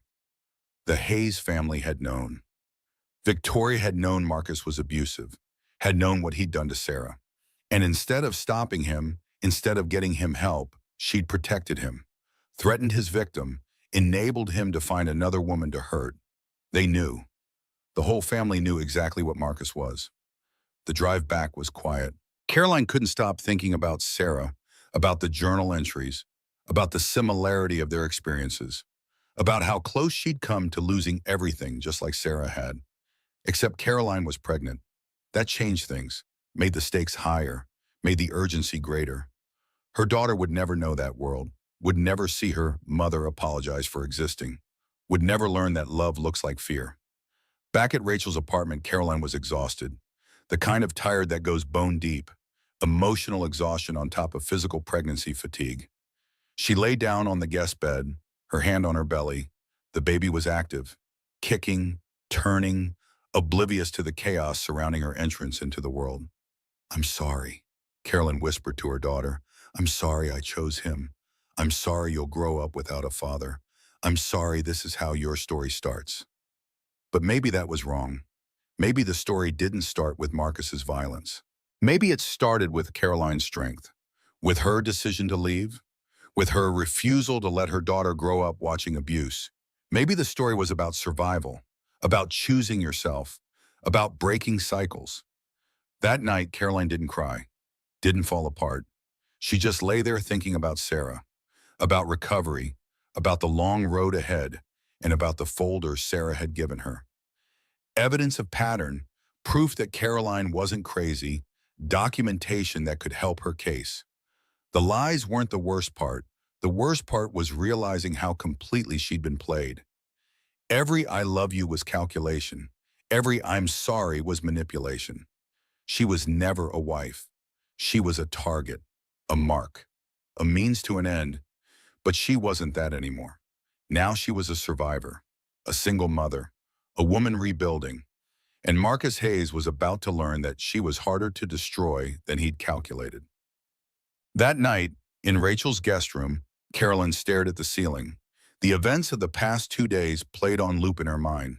The slap, the video, the police, the house, Diana's revelation about the embezzlement, Sarah's story, all of it crashed over her like waves she couldn't escape. Her phone glowed in the darkness. She'd silenced it hours ago, but the notifications kept coming. She picked it up, scrolled through messages she'd been ignoring.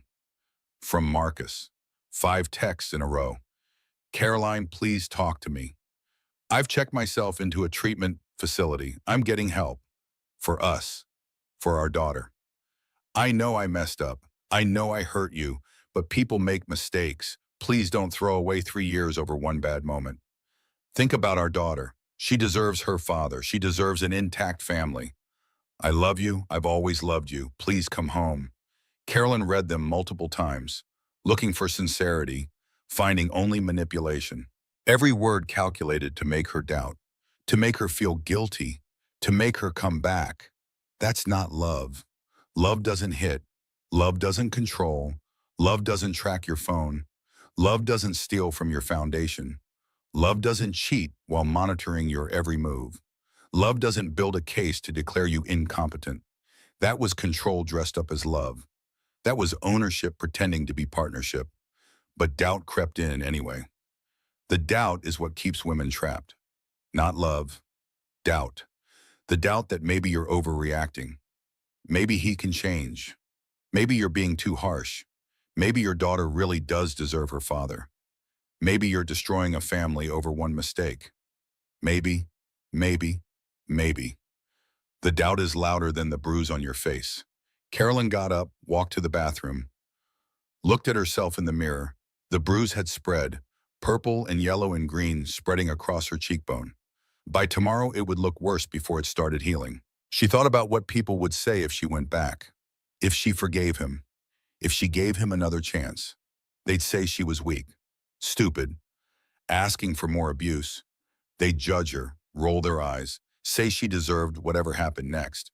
But they'd also say she was strong if she stayed. They'd admire her for trying to save her marriage, for keeping her family together, for being mature enough to work through problems, for understanding that marriage requires forgiveness. Either way, people would judge. Either way, she couldn't win. So maybe the question wasn't what people would think. Maybe the question was what her daughter would learn, what message she'd internalize growing up, what she'd believe about love and respect and worth.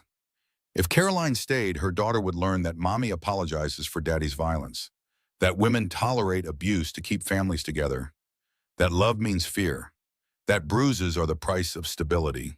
If Caroline left, her daughter would learn that mommy chose safety, that no amount of love justifies violence, that leaving is hard but staying is harder, that she's worth protecting. The choice was suddenly clear. Caroline went back to bed, deleted Marcus's texts without responding, blocked his number. She was done hearing his voice, done reading his words, done letting him into her head.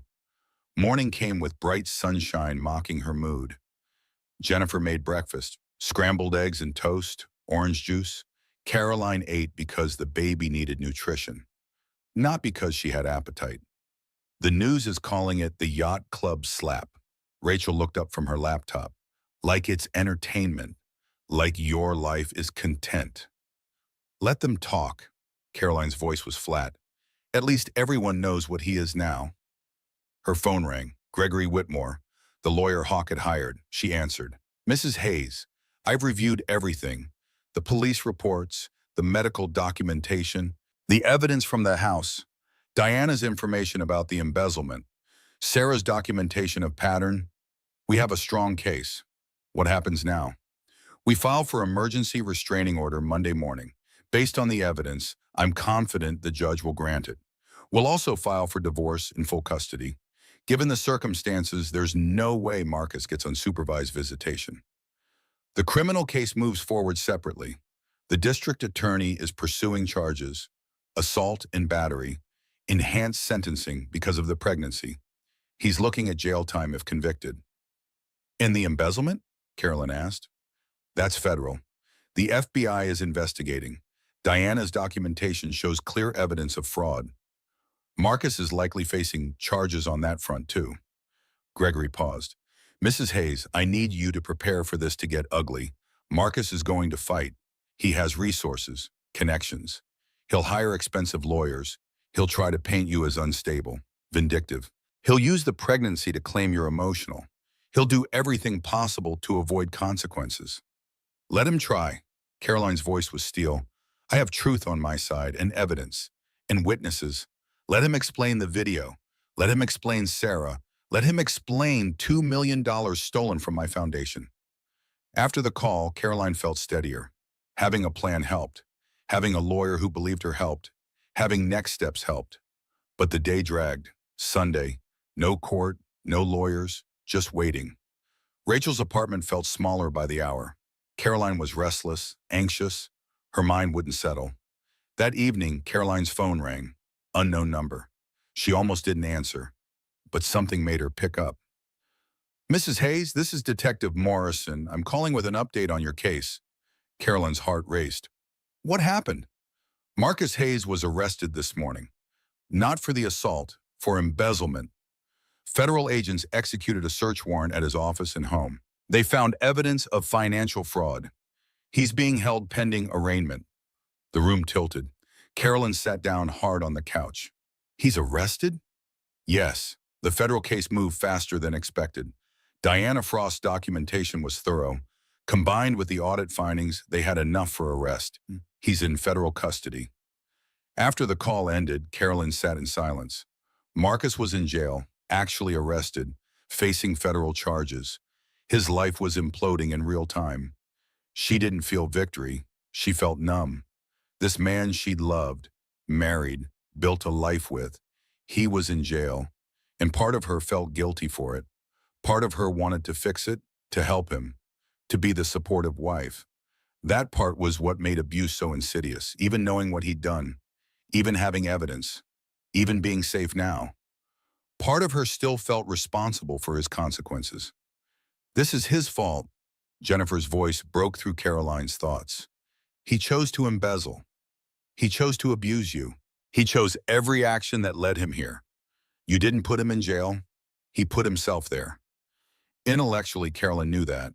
Emotionally, she was drowning in guilt, in confusion and grief for what she thought her marriage was. That night, Caroline finally broke completely. Not crying, something deeper.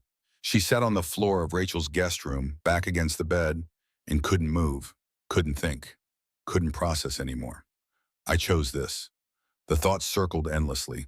I saw red flags. I felt my gut screaming. And I chose this anyway. I chose to marry him. I chose to stay. I chose to get pregnant. I chose everything that led here. Rachel found her an hour later. Didn't ask questions, just sat beside her on the floor. Presence without pressure. Comfort without words. I brought a baby into this. Carolyn's voice was hollow. My daughter is going to grow up knowing her father hit her mother while she was in the womb. She's going to have a convicted criminal as a father. A father in prison. This is the legacy I'm giving her. You're giving her a mother who was strong enough to leave. Rachel's voice was gentle. A mother who chose safety over comfort. A mother who said no to abuse. That's her legacy. But the guilt of pregnancy was crushing. Not guilt for leaving. Guilt for staying so long. Guilt for letting it get this far. Guilt for every time she'd let him diminish her in front of the child she was growing.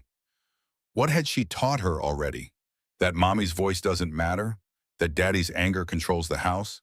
That love looks like fear? I let him hurt me while I was pregnant with his child. The words came out broken. What kind of mother does that? A human one. Jennifer had appeared in the doorway. She sat down on Caroline's other side. 3 women on the floor of a guest bedroom. You did what you thought was right. You tried to save your marriage. You hoped he'd change. That's not weakness. That's hope. And hope is not a character flaw. But now my daughter. Your daughter will grow up with a mother who showed her that leaving is possible, that violence is unacceptable, that safety matters more than appearances. She'll grow up knowing her mother chose her, protected her, put her first. You didn't fail her, Caroline. You saved her. You saved both of you. They sat on that floor for an hour, sometimes talking, sometimes silent. Finally, Caroline's phone buzzed with a text from Marcus.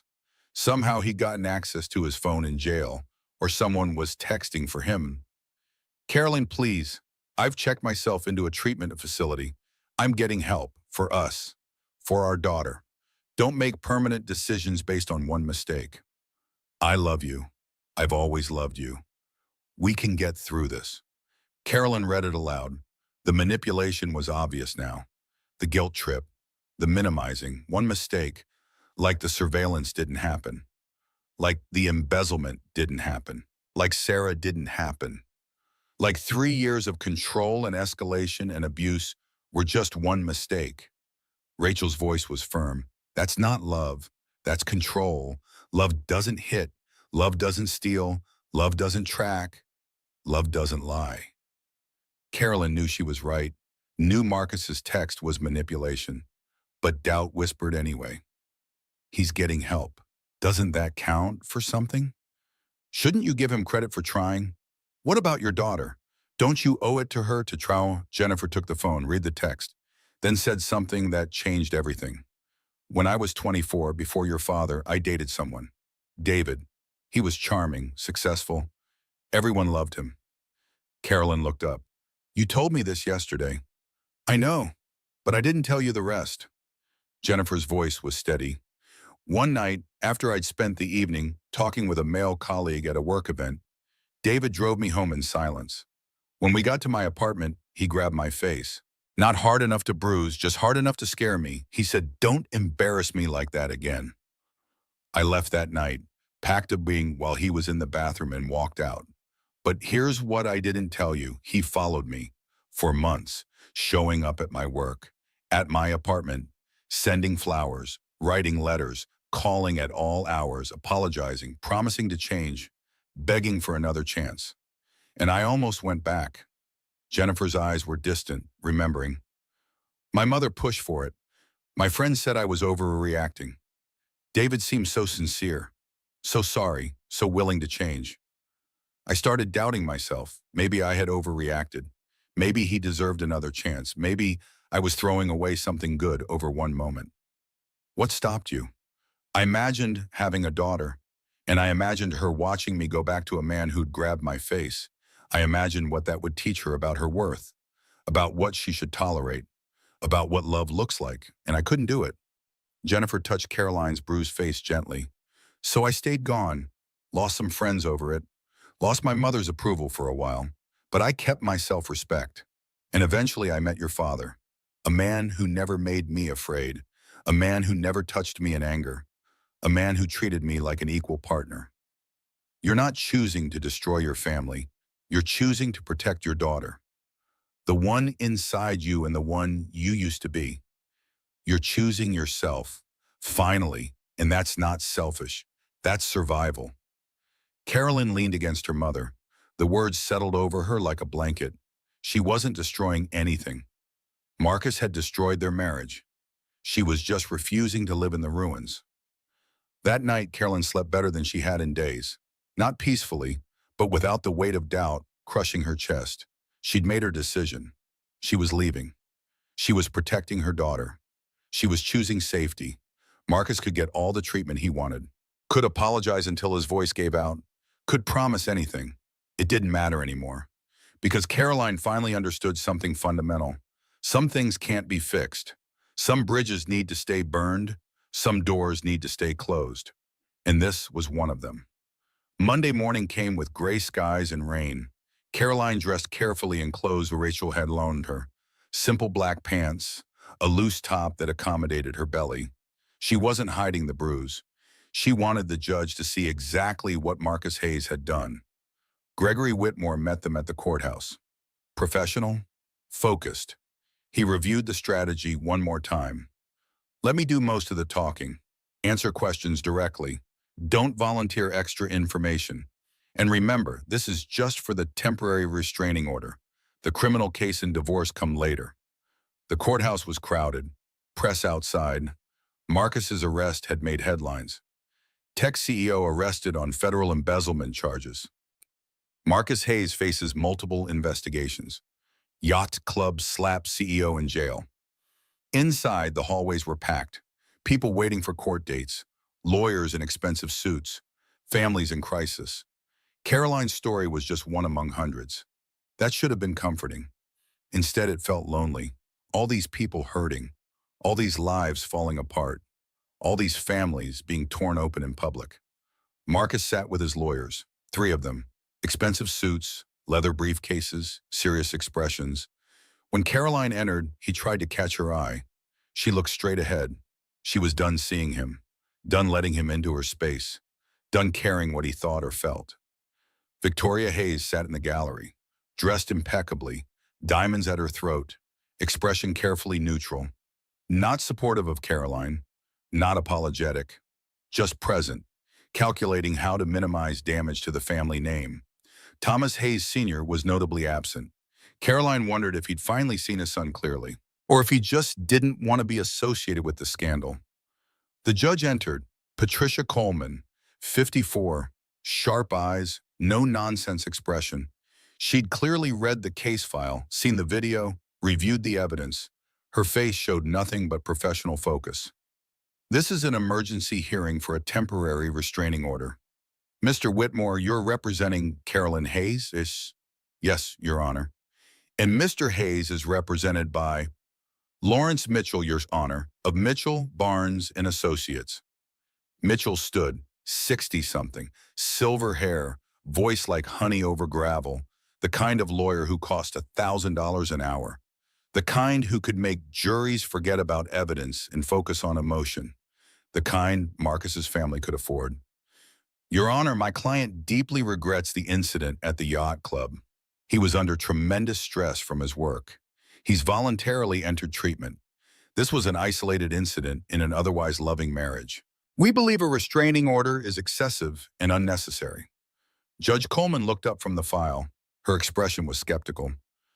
Isolated, Mr. Hayes struck his pregnant wife in front of 200 people. The force was sufficient to leave visible bruising. How is that isolated? There's no documented history of domestic violence, Your Honor. No police calls, no previous protective orders, no medical reports. Actually, Your Honor, there is. Gregory stood. He was calm, precise, every word measured. There's extensive history. Mrs. Hayes has documented previous injuries, medical records showing unexplained bruising, and testimony from Mr. Hayes's first wife detailing a pattern of abuse in his previous marriage. The courtroom went still. Marcus's lawyers looked at each other. Victoria's face tightened. Marcus himself looked shocked that Sarah's name had been brought up. Gregory presented Sarah's documentation, her journal, her medical records, her financial records showing systematic theft, the letter from Victoria threatening legal action if Sarah continued speaking out. He presented Caroline's medical records, the bruise on her hip from last month, the marks on her arm from 2 weeks ago. Deputy Mitchell's notes documenting injuries Caroline had explained as accidents. He presented the surveillance evidence from Marcus's office, the tracking, the private investigator reports, the monitoring of phone and social media, the printouts of text messages and call logs. He presented the post-nuptial agreement Marcus had drafted but never shown Carolyn, the document that would leave her with almost nothing. He presented Diana's evidence of the embezzlement, $2 million stolen from Caroline's foundation, the paper trail Marcus had created to blame Carolyn. He presented the evidence from the nursery, the other woman's clothes, the hotel receipts, the note. Years of infidelity while Marcus controlled every aspect of Caroline's life. The evidence kept mounting, document after document, photo after photo, building a picture of systematic abuse, of control, of deception, of a man who'd planned to destroy his wife and take everything she had. Judge Coleman reviewed everything carefully, took her time. The silence in the courtroom was absolute. Finally, she looked up, directly at Marcus. Mr. Hayes, I've reviewed the evidence. I've seen the video of you striking your wife. I've read the police reports, the medical documentation, the testimony from your first wife, the evidence of financial abuse and surveillance. This was not an isolated incident. This is a pattern, and patterns don't change overnight, regardless of what treatment facility you have checked yourself into. Mitchell started to object. The judge raised her hand. I'm not finished. I'm granting the restraining order. You are to stay at least 500 yards from Mrs. Hayes, from her family, from her friends. You will have no contact, direct or indirect. You will not call, text, email, or communicate through third parties. Furthermore, I'm ordering you to surrender any weapons, to wear a monitoring device, to attend court-ordered treatment, and to have absolutely no contact with Mrs. Hayes until your criminal trial is resolved. Mitchell stood. Your Honor, surely supervised visitation. Oh, there is no child yet, Counselor. When the child is born, if Mr. Hayes has maintained treatment and shown genuine change over an extended period, we can revisit custody. But until then, he has no rights regarding this pregnancy or the unborn child. Marcus's face changed. The mask slipped. For just a second, Carolyn saw rage. Pure, undiluted. The same rage she'd seen in private. When she questioned him, when she had her own opinion, when she forgot she was supposed to be small. That rage was always there. He just finally let everyone else see it. Security stepped closer. Marcus controlled himself, smoothed his expression. But Caroline had seen, and from the judge's face, she'd seen too. We're adjourned. Mrs. Hayes, this order is effective immediately. If Mr. Hayes contacts you in any way, call the police immediately. Outside the courtroom, press swarmed. Gregory handled them with practiced ease. Mrs. Hayes is relieved the court recognized the danger she's facing. She asks for privacy as she focuses on her pregnancy and her safety. Caroline said nothing. Let Gregory speak for her. She was done explaining herself, done justifying her choices, done caring what strangers thought. One reporter got close enough to shout, Mrs. Hayes, do you still love your husband? Caroline stopped. She'd been going to ignore it, walk past. But something made her turn, look directly at the camera, speak clearly. I love myself and my daughter more. The words felt like freedom, like drawing a line, like planting a flag this far. No further. My worth is not negotiable. In the car, Hawk drove while Caroline sat in silence. The restraining order was a small victory, but it felt significant. Official recognition that Marcus was dangerous, that she needed protection, that this wasn't just a marital spat or a misunderstanding. This was abuse. And now the court agreed. Her phone buzzed, a text from an unknown number.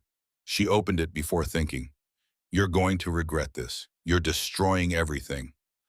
I'll make sure you get nothing. You'll never see a penny of your trust fund. I'll fight you for custody until my daughter is 18. You think you've won? This is just beginning. Caroline's hands shook. She showed it to Hawk. His jaw clenched. Screenshot it. Send it to Gregory and the police. That's a violation of the restraining order. He's not supposed to contact you at all. How did he get this number? Caroline's voice was small. I blocked him on my phone. How is he texting me? Probably a burner phone or having someone else send it. Doesn't matter. It's still a violation. Gregory called back within minutes. I'll file a motion. This shows exactly why the restraining order was necessary. Judges don't like when defendants violate orders within hours of receiving them. But the text had done its job. Caroline felt scared again, destabilized. Marcus could still reach her, could still get it in her head, could still make her afraid, even from jail, even with a restraining order. He still had power. That was the thing about abuse. It didn't stop when you left. It followed you, haunted you, lived in your mind long after the abuser was gone. Back at Rachel's apartment, Caroline collapsed on the couch, exhausted, drained. The hearing had taken everything she had. Jennifer made tea. Rachel heated up soup. Hawk was on the phone with someone at the police department about the text. Caroline's phone rang. Diana Frost. The board meeting happened. Marcus is officially terminated, voted out unanimously. They're pressing criminal charges for the embezzlement. The FBI is investigating. He's finished, Caroline Fauna. How did he react? I don't know. He wasn't there. He's in jail. They held the meeting without him, but his lawyers were notified. I'm sure he knows by now. After the call, Caroline sat with that information. Marcus's life was imploding. His arrest, his firing, the restraining order, the divorce papers that would be filed tomorrow. The custody battle he'd already lost before it started. Everything he'd built was crumbling. And part of Caroline felt guilty for it. Part of her wanted to help, to fix, to be the supportive wife who stood by her man. But a bigger part remembered the slap, the surveillance, the theft, the lease, Sarah, all of it. And that part knew Marcus had destroyed his own life. She'd just stopped letting him destroy hers, too. That evening, Emma Rodriguez visited. The domestic violence advocate Gregory had recommended. She was in her 30s, professional but warm, carried herself with the authority of someone who'd seen too much and refused to look away. The most dangerous time for a domestic violence victim is when she leaves. Statistics show that 75% of women killed by intimate partners are killed when leaving or shortly after. I don't tell you this to scare you. I tell you so you take this seriously. Marcus is in jail. He has a restraining order. How much danger can I be in? Emma's expression was grave. He's lost everything. His wife, his quo, his freedom, his reputation. Men like him don't just accept that. They fight back. And when legal options fail, some turn to illegal ones. You need a safety plan, exit strategies, code words with trusted people, multiple places you can stay, awareness of your surroundings. This isn't paranoia, this is survival. They spent 2 hours developing a comprehensive safety plan. Where Caroline would stay, who would know her location, how to vary her routine, what to do if Marcus showed up, emergency contacts, safe houses, escape routes. It felt surreal, like preparing for war. But Emma was right. Marcus was cornered, and cornered animals were most dangerous. After Emma left, Caroline felt exhausted but oddly calm. She had a plan. She had people helping her. She wasn't alone in this. But that night she couldn't sleep. Every sound made her jump. Every car outside could be Marcus somehow escaping jail. Every shadow could be a threat. She was ready. Not because she was fearless, because she was terrified but doing it anyway. Being brave isn't the absence of fear. It's being scared to death and still choosing to protect yourself and your baby. At 2 in the morning, Caroline sat by the window, watching the city, thinking about everything that had changed in 4 days. 4 days ago, she'd been at a gala in an emerald gown.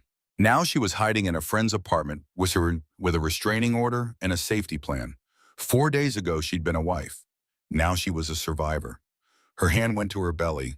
The baby was quiet, sleeping peacefully, unaware of the chaos surrounding her entrance into the world. "I'm going to keep you safe," Caroline whispered. "Whatever it takes, I'm going to keep us both safe." And she meant it. With everything she had, with every broken piece of herself. She meant it. The next 3 days passed in a blur of legal meetings and police statements and medical appointments. Caroline moved through them like she was underwater. Everything muffled. Everything distant. Thursday evening, Rachel burst into the apartment with her laptop. Her face was pale. "Caroline, you need to see this." Marcus had given an interview. From jail. Somehow he'd convinced a reporter to visit him, to hear his side, to broadcast his version of events. The video started. Marcus looked tired, drawn, like he hadn't slept. His expensive suit was replaced with jail blues, but his voice was smooth, practiced, calculated. "I made a mistake. One mistake in 3 years of marriage, and my wife is destroying my life over it." He looked directly at the camera, eyes wet with unshed tears. "I love Caroline. I've always loved her. Yes, I hit her once at a moment of extreme stress, and I will regret that for the rest of my life. But the way she's retaliating is cruel. She's using false accusations to destroy my reputation, to take my daughter from me, to turn everyone against me." The interviewer asked about the embezzlement charges. Marcus's expression shifted, wounded, betrayed. "Those charges are fabricated. My business partner, Diana Frost, has been trying to push me out of the company for months. She's using Caroline's situation to manufacture evidence against me. The surveillance Caroline claims, basic security measures any husband would take to protect his pregnant wife. The private investigator? I was concerned about her mental health. The post-nup? Standard estate planning any wealthy couple should have." He leaned forward, sincere, compelling. "Caroline is carrying my child. All I want is my family back. I've checked myself into treatment. I'm getting help for my anger issues. I'm doing everything right, but she won't even talk to me. She's turned my own daughter into a weapon. The interviewer asked about Sarah. Marcus didn't miss a beat. My first wife was troubled, mental health issues. When our marriage ended, she made false accusations. My family tried to help her. Instead, she's now conspiring with Caroline to destroy me. It's coordinated, calculated, and completely false. Carolyn watched the interview with growing horror. He was convincing. So convincing. The tears looked real. The emotion felt genuine. The explanations sounded reasonable. If you didn't know the truth, if you hadn't lived it, if you didn't have evidence, you might believe him. The comment section was already filling up. Public opinion swinging. Hashtag I stand with, Marcus trending. Photos of Caroline from the yacht club resurfaced, taken out of context. See, she's smiling. She's fine. It was just an argument. What did she do to provoke him? Poor guy, losing everything over one slap. Women like her destroy good men. She's obviously after his money. Innocent until proven guilty. Where's his due process? So, Rachel closed the laptop. Don't read the comments. But it was too late. Caroline had seen them, seen the tide turning, seen Marcus successfully positioning himself as the victim, seen strangers defending him, believing him, taking his side. We need to respond. Caroline's voice was firm. He's controlling the narrative, just like he controlled everything else. I'm taking my voice back. Gregory advised against it. Let the legal system work. Don't engage publicly. It rarely helps. But Caroline was done being silent. Done letting Marcus speak for her. Done letting him define her story. No, he doesn't get to lie about this. People need to know the truth. She spent the rest of the evening writing. Rachel helped. Jennifer reviewed. Hawk provided security perspective. Together, they crafted a statement that was factual, documented, undeniable. Friday afternoon, Rachel filmed Caroline sitting in simple clothes, no makeup covering the fading bruise, hand on her pregnant belly, speaking directly to camera. My name is Caroline Hayes. 5 days ago, my husband Marcus Hayes hit me at a charity gala. The video of that slap went viral. What the video doesn't show is the 3 years of abuse that led up to that moment. She paused. Let that sink in. Marcus wants you to believe I'm lying, that I'm vindictive, that one slap doesn't define him. He's right. One slap doesn't define him. A pattern of systematic abuse defines him. She held up documents. This is documentation from Marcus's first wife. A woman he claims never existed. A woman he told me didn't exist when we were dating. She experienced the same pattern of control and abuse. When she tried to speak out, Marcus's family threatened her with legal action. More documents. These are printouts of my text messages that Marcus kept in his office. Surveillance records from a private investigator he hired to follow me. Bank records showing he stole $2 million from my nonprofit foundation. A post-nuptial agreement he drafted without telling me that would leave me with nothing. She showed medical records. These are photographs of bruises Marcus gave me over the past year. Injuries I explained away as accidents. Because I was ashamed. Because I didn't want anyone to know my perfect marriage was a lie. Marcus says he made one mistake, but surveillance isn't a mistake. It's premeditation. Embezzlement isn't a mistake. It's a crime. Infidelity while controlling your wife's every move isn't a mistake. It's hypocrisy. Caroline looked directly into the camera. I'm not talking about one slap. I'm talking about years of systematic abuse. I'm talking about a pattern of control, manipulation, and violence that 2 women have now documented. I'm talking about a man who was planning to have me declared incompetent so he could control my finances while stealing from my foundation. She took a breath. Marcus Hayes wants sympathy. He wants you to believe he's the victim. But victims don't track their spouse's phones. Victims don't steal millions of dollars. Victims don't systematically isolate and control their partners. I'm not his victim anymore. I'm his survivor. And I'm making sure my daughter never learns that love looks like control, that marriage requires silence, that a man's career is more important than a woman's safety. She paused, let the moment breathe. Some of you will believe him, will think I'm lying, will say I'm after his money or destroying a good man. That's your choice. But I know my truth, and I'm telling it, not for revenge, not for sympathy, but because silence protects abusers and isolates victims. And I'm done being silent. The video ended. Rachel uploaded it to social media. Within an hour, it had 10,000 views. Within 2 hours, 100,000. By evening, it had gone viral. The response was overwhelming. Women sharing their own stories, thanking Caroline for speaking out, men condemning Marcus's behavior, organizations offering support. The tide turned again, but this time it stayed turned. Because Caroline hadn't just told her story, she'd shown evidence, documentation, proof, and proof was harder to argue with than emotion. News outlets picked it up. Carolyn Hayes responds to husband's interview. Tech CEO's wife details years of abuse. Yacht club slapped the evidence. Marcus's affair partner came forward. She didn't know he was married until she saw the news. Thought he was single, felt used and betrayed. She had texts, photos, documentation of their relationship going back 8 months. More evidence of financial crime surfaced. The FBI's investigation expanded. Other women came forward with stories about Marcus. Not abuse, but professional misconduct, harassment, manipulation, a pattern spanning years. His mother's emails to Sarah leaked to press. Someone with access to Victoria's accounts released them. The threats, the victim blaming, the cover-up. The Hayes family's complicity in Marcus's behavior was exposed. The Hayes family empire started to crack. Thomas Hayes Sr. resigned from multiple boards. Victoria entered seclusion at their vacation home.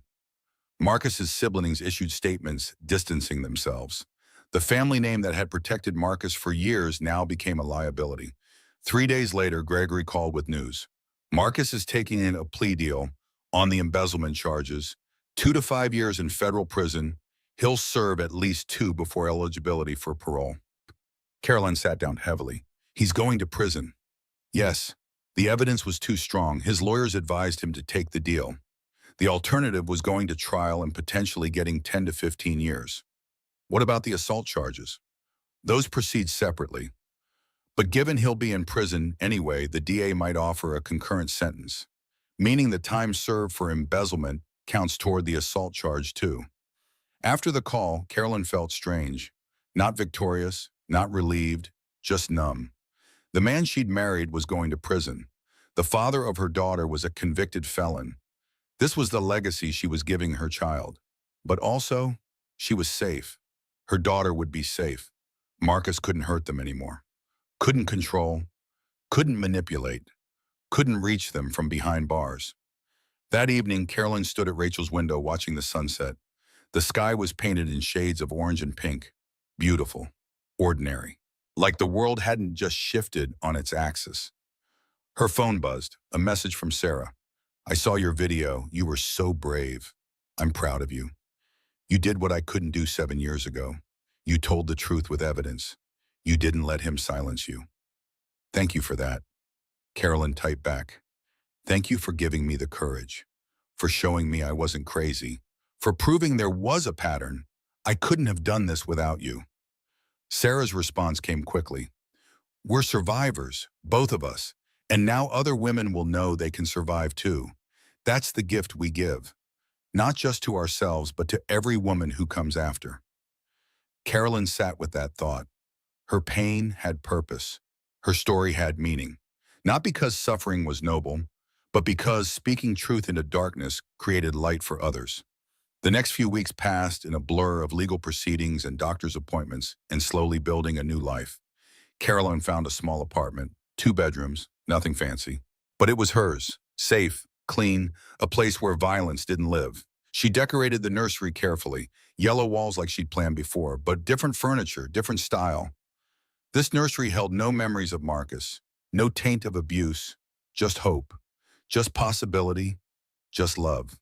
Her foundation was being rebuilt, independent now, separated completely from Marcus's company. Diana agreed to join the board. Sarah became director of a new program specifically for domestic violence survivors starting businesses. The Hayes name was removed from everything. Carolyn's trust fund was back under her control. Her lawyers had filed to recover the $2 million Marcus stole. It would take time, but they were confident she'd get most of it back. The divorce was proceeding.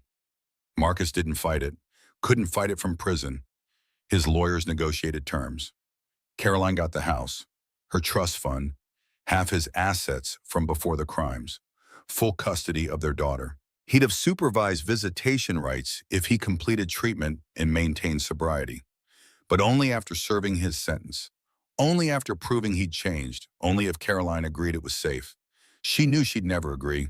Some doors needed to stay closed. 8 months pregnant now. Caroline was huge, uncomfortable, ready to meet her daughter, ready for this pregnancy to end, ready to move forward into whatever came next. She'd taken childbirth classes with Rachel as her partner, practiced breathing, learned about labor stages, prepared as much as anyone can prepare for bringing life into the world. Hawk arranged emergency leave 2 weeks before Caroline's due date. Wasn't missing this, he said simply. He'd been her rock, her protector, her reminder that good men existed, men who didn't hurt, who didn't control, who showed up when needed. Jennifer was already there, had moved into Caroline's guest room temporarily, ready to help with the baby, ready to support her daughter through early motherhood.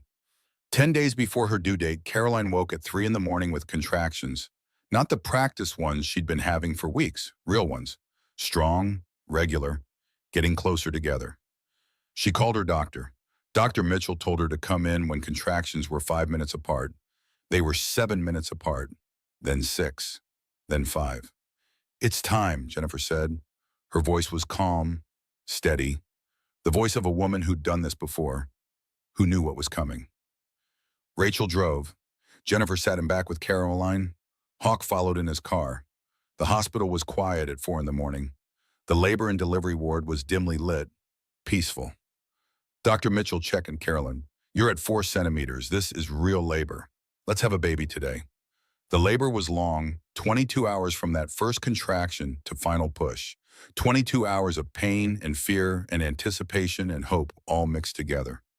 Jennifer held one hand. Hawk held the other. Rachel documented everything with photos Caroline would treasure. Diana visited briefly. Even Emma stopped by during visiting hours. All these people who'd shown up, who'd stood by her, who'd helped her survive. At 3:47 in the morning, after 22 hours of labor and 2 hours of pushing and more pain than Caroline thought possible, Isabella Grace Sullivan Hayes was born. 7 pounds, 6 ounces. Perfect. Tiny fingers, tiny toes, dark hair, eyes that would probably change color, but were currently slate blue. The most beautiful thing Caroline had ever seen. When the nurse placed her daughter on her chest, Caroline broke. All the tears she'd been holding, all the fear, all the grief, all the hope, all of it came pouring out. "Hi, baby girl. Hi, Isabella. I'm your mama. I've got you. You're safe. We're both safe." The baby made tiny noises, her hand wrapped around Caroline's finger, held on tight, like she knew, like she understood. Mama would keep her safe, always. Caroline looked at her daughter's perfect face and made promises, out loud, witnessed by everyone in that room. "You will never see me apologize for taking up space. You will never see me make myself small to make someone else comfortable. You will grow up knowing your voice matters, that your boundaries matter, that you are whole and complete exactly as you are. You will never learn that love looks like fear, that marriage requires silence, that any amount of money or status or stability is worth sacrificing your safety. You will know your worth, and you will never settle for less than you deserve. I'm sorry your father won't be here. I'm sorry you'll grow up with that loss, but I'm not sorry I chose safety over a complete family. Because you deserve a mother who is whole, who is healthy, who is free." She looked at her daughter and saw her future and her past simultaneously. Saw the little girl she'd been before she learned to diminish herself. Saw the woman her daughter would become, raised by a mother who knew her worth. The cycle was broken. The first days were hard. Sleepless nights, constant feeding, learning to care for a tiny human who depended completely on her. But Caroline had help. Jennifer stayed. Rachel visited daily. Hawk changed diapers like a pro. Diana brought meals. No one from Marcus's family reached out. No flowers, no gifts, no acknowledgement of Isabella's birth. The silence was deafening but not surprising. The Hayes family had made their choice. They chose to protect Marcus over meeting their granddaughter. Caroline didn't care. Didn't want them anywhere near her daughter. Didn't want their toxic influence, their enablement, their willingness to cover up abuse for the sake of appearances. Isabella didn't need them. She had Caroline. She had Jennifer and Hawk. She had Rachel and Diana. She had a chosen family of people who'd shown up, who'd stayed, who'd helped Caroline survive. 2 weeks after Isabella was born, Caroline received a letter, prison mail, from Marcus. She almost threw it away without opening. But curiosity won. The letter was short, written in Marcus's neat handwriting. Caroline, I heard our daughter was born, Isabella Grace. That's a beautiful name. I wish I could have been there. I wish I could meet her. I wish things were different. I'm sorry for everything. I'm getting help here. Real help, therapy, anger management. I'm facing what I did, who I was. I'm changing. I know you don't believe that. I know I've lost you. But I hope someday Isabella will want to know her father. I hope you'll give me that chance. I love you both. Always. Marcus. Carolyn read it twice, looking for manipulation, finding only what seemed like genuine remorse. But she'd been fooled before, by tears, by apologies, by promises to change. The letter didn't make her sad, didn't make her doubt her choices, didn't make her want to respond. It just was. Words on paper from a man she used to love, a man who'd destroyed everything they built. She put the letter in a folder. Someday Isabella might want to read it, might want to understand who her father was. Caroline wouldn't hide that, wouldn't lie, but she also wouldn't force a relationship that could be dangerous. Isabella's safety came first. Always. 3 months passed, Isabella grew. Caroline healed, life established new rhythms. Wake with the baby, feed, change, play, nap when the baby napped, repeat. The monotony was exhausting and beautiful. Caroline had been asked to speak at a domestic violence awareness event. She'd said no initially, too raw, too fresh, but Emma had been persistent. Your story matters. Your voice matters. Other women need to hear from someone who survived, who got out, who rebuilt. So Caroline agreed, left Isabella with Jennifer. Got dressed in real clothes for the first time in weeks. Felt strange to be going somewhere without her daughter. The event was at a community center. Maybe 100 people, mostly women, some men, advocates, survivors, allies, people who understood violence in intimate relationships wasn't rare, wasn't isolated, was epidemic. Emma introduced her. Caroline Hayes survived domestic violence. She's here to share her story, to offer hope, to remind us all that leaving is possible and life after abuse is real. Caroline stood at the podium, looked out at the faces watching her, some young, some old, all carrying their own stories, their own pain, their own survival. The night Marcus hit me, I apologized. Her voice was steady, strong. Can you imagine my face bleeding? My baby in my belly, 200 witnesses, and I apologized. She paused, let that land, saw heads nodding, recognition in eyes, understanding. That was the last time I apologized for his actions. Because that slap wasn't the beginning. It was the culmination of 3 years of abuse, of control, of being made smaller, of losing myself piece by piece. She told her story, not for pity, for power. The surveillance, the financial abuse, the isolation, the gaslighting, the escalation, the pattern. People ask me if I'm bitter, if I hate him.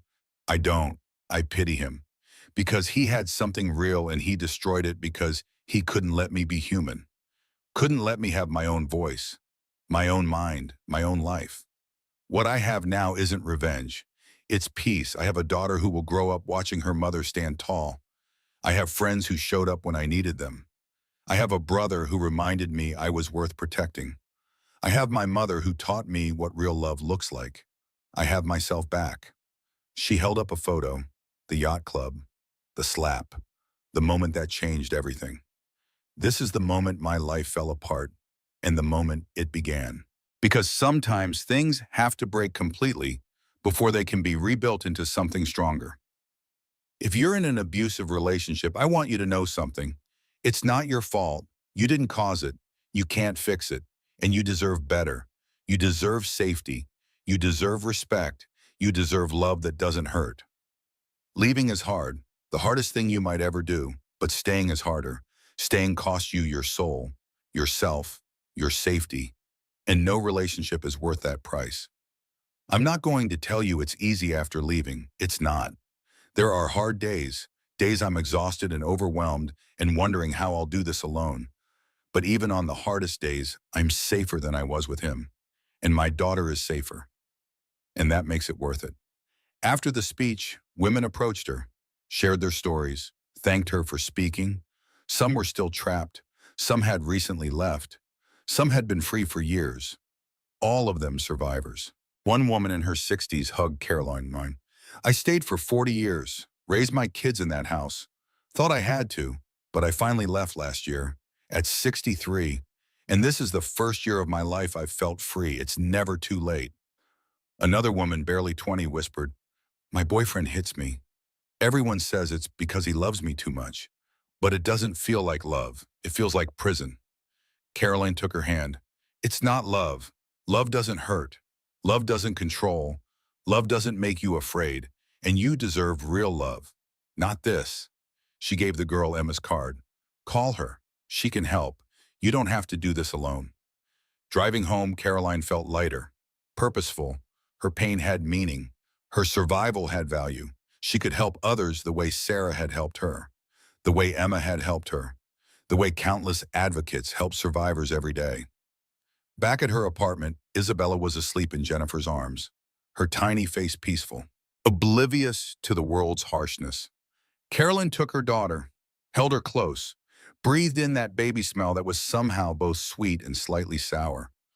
Your mama spoke today about what we survived, about what we built, about why we're safe now. Someday you'll be old enough to understand, to ask questions, and I'll tell you truth. All of it. Not to scare you, but to teach you, to make sure you know your worth, to make sure you never settle for less than you deserve. Isabella's first birthday party was small. Caroline's apartment, balloons, a smash cake that Isabella demolished with glee, icing everywhere. Laughter, joy, simple happiness. Jennifer was there. Hawk on leave again. Rachel with her camera. Diana with a ridiculously large stuffed elephant. Emma with a children's book about strong girls. Sarah had driven down with her husband and stepkids. No one from Marcus's family. Caroline had sent an announcement, more out of obligation than hope. It had gone unanswered. Victoria Hayes apparently had decided her only grandchild didn't exist. Fine, Isabella didn't need grandparents who'd covered up abuse. The divorce had been finalized 6 months ago.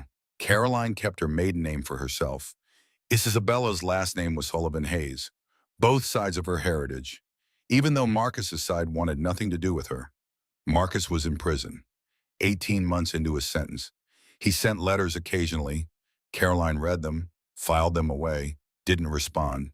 He asked about Isabella, sent drawings he'd made, wrote about treatment and therapy and change. Maybe he was changing. Maybe prison had forced him to confront his actions. Maybe he really was getting help. Caroline didn't know, didn't care. She'd moved on. She'd started dating, tentatively, carefully. A few coffee dates, one dinner, nothing serious.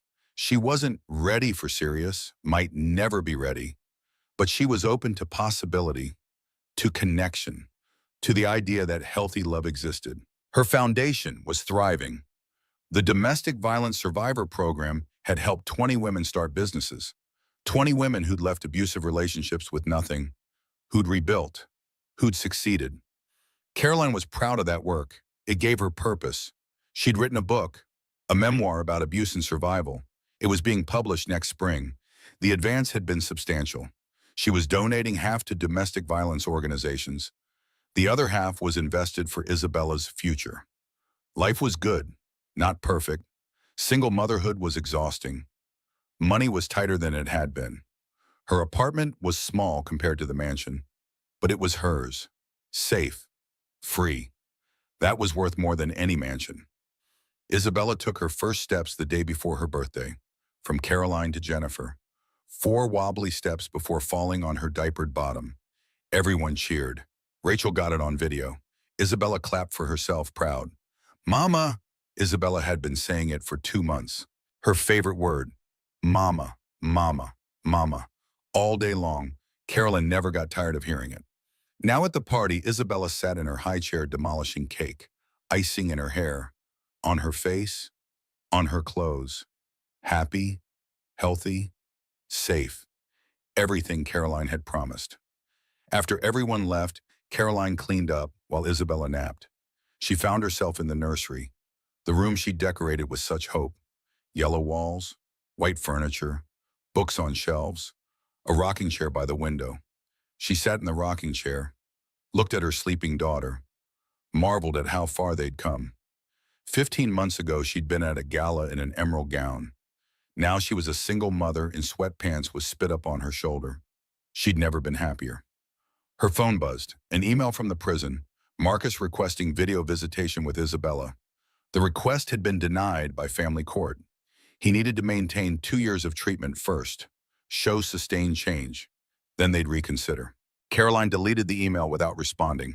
Some things required no answer. That evening, after putting Isabella to bed, Caroline sat in her living room with a cup of tea. She'd hung photos on the walls. Her family, her friends, Isabella at various stages, a life documented, a life reclaimed.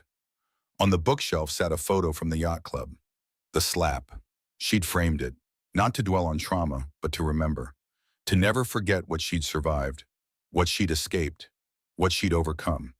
They asked me if I've forgiven him. The thought came unbidden. Forgiveness isn't something he deserves or I owe. What I've done is worse for his ego. I've moved on. I've built a life where he's irrelevant. The opposite of love isn't hate. It's indifference, and I am blissfully, peacefully indifferent to Marcus Hayes. 18 months after Isabella's birth, Caroline stood in family court again. Marcus was up for parole consideration. Part of that process involved evaluating his custody rights. He'd completed treatment programs, anger management, addiction counseling, therapy. His prison records showed good behavior. His therapist reported significant progress. His lawyer argued he'd changed, deserved a relationship with his daughter. Caroline sat with Gregory, prepared, calm, clear about what she wanted. Judge Coleman presided again. She'd followed the case, read all the update, reviewed Marcus's progress reports. She took this seriously. Marcus appeared via video link from prison. He looked different, thinner, older. He'd been inside for 2 years, it showed. Mr. Hayes, I've reviewed your treatment records.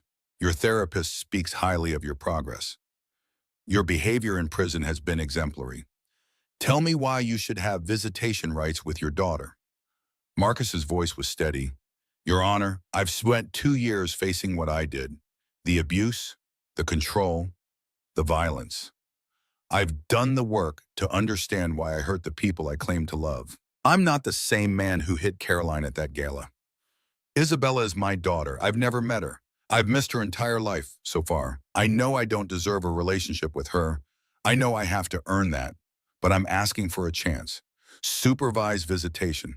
Just to meet her. To let her know her father exists. Judge Coleman looked at Caroline. Mrs. Hayes, you've opposed any visitation. Can you explain why? Caroline stood. She prepared for this. Your Honor, Marcus has made progress. I acknowledge that. But 2 years of treatment doesn't erase 3 years of abuse. It doesn't guarantee he's changed. And my daughter's safety isn't something I'm willing to risk to find out. Isabella is 2 years old. She doesn't know Marcus, doesn't miss him, doesn't need him. Introducing him now only serves his interests, not hers. He wants to assuage his guilt, to feel like a father. But being a father isn't about biology. It's about showing up, being safe, being consistent. He hasn't earned that right. Gregory added, Your Honor, Marcus's pattern of abuse was extensive and premeditated. While we appreciate his treatment progress, patterns of intimate partner violence typically require years of sustained change to overcome. 2 years is insufficient to demonstrate lasting change. Furthermore, Visitation would require Caroline to have ongoing contact with Marcus through custody exchanges. That places her at continued risk. We believe it's premature to consider any form of visitation at this time. Judge Coleman was quiet for a long moment. Finally, she spoke. Mr. Hayes, I commend you for the work you've done in prison. Treatment is important. Understanding your actions is important. But Mrs. Hayes is correct. 2 years is insufficient to demonstrate lasting change. Your request for visitation is denied. You may reapply after you've been released from prison, completed an additional 2 years of outpatient treatment, and demonstrated sustained change in a community setting. At that time, we can reconsider supervised visitation. Furthermore, you are to have no contact with Mrs. Hayes or Isabella, no letters, no gifts, no attempts at communication. Is that clear? Marcus's face fell, but he nodded. Yes, Your Honor. After the hearing, Carolyn felt exhausted but relieved. She'd protected her daughter, set boundaries, maintained safety. Outside the courthouse, she spoke briefly to reporters. My daughter's safety is my priority. Marcus's desire for a relationship doesn't override her need for security. If he truly has changed, he'll respect that. Time will tell. 2 years after the slap, Caroline bought a house. Small, 3 bedrooms, a yard where Isabella could play, a garden where Caroline planted flowers. Not the mansion she'd shared with Marcus. Better, because it was hers. Earned, owned, free and clear. Isabella was 2.5, talking in full sentences, running everywhere, curious about everything. She looked like Caroline, same eyes, same smile, no trace of Marcus that Caroline could see. Maybe that would change. Maybe as Isabella grew, Marcus's features would emerge. Caroline would deal with that when it happened. The house had a small office where Caroline worked, her foundation, her writing, her advocacy. She spoke regularly now at events, to schools, to organizations, to anyone who'd listen about domestic violence. She'd become friends with dozens of survivors, women at various stages of recovery. They supported each other, reminded each other of their worth, celebrated victories, held each other through setbacks. The garden behind her house became her sanctuary. She planted wildflowers, let them grow untamed. No perfect hedges, no manicured lawn, just natural beauty growing freely. Hawk had installed a bench in the corner. A plaque read, Isabella's Garden, where we grow free. Carolyn sat on that bench most evenings after Isabella went to bed, drinking tea, watching fireflies, breathing deeply, really breathing, for the first time in years. She wasn't bitter, wasn't angry. She'd done the work. Therapy, support groups, processing. She'd grieved the marriage she thought she had, accepted the reality of what it actually was, made peace with her choices, both the ones she regretted and the ones that saved her. Dating had progressed. She'd been seeing someone for 6 months. Tom, he was kind, patient, respectful. He worked as a teacher, made her laugh, treated Isabella with gentleness, didn't push, didn't control, didn't rush. It was so different from Marcus that sometimes Caroline marveled at how she'd ever thought Marcus's behavior was love. Tom asked her opinion and actually listened. Tom encouraged her independence. Tom celebrated her success. Tom never made her afraid. She wasn't sure if Tom was forever. She wasn't sure she believed in forever anymore. But she was sure about now, about today, about choosing happiness day by day instead of sacrificing present joy for the promise of future stability. 3 years after the slap, Marcus was released from prison. He'd served his full sentence. 3 years for embezzlement, probation for the assault. He was required to continue treatment, to maintain employment, to stay away from Caroline and Isabella. He didn't contact them, kept his distance, started rebuilding his life. Caroline heard through the grapevine that he'd moved to another state, found work with a small tech company, was dating someone new. She felt nothing about it. No jealousy, no satisfaction, no anger, just indifference. He was a chapter in her past, closed, complete, no longer relevant to her present. 4 years after the slap, Caroline published her second book. This one wasn't about abuse. It was about recovery, about rebuilding, about finding joy after trauma. It did even better than the first.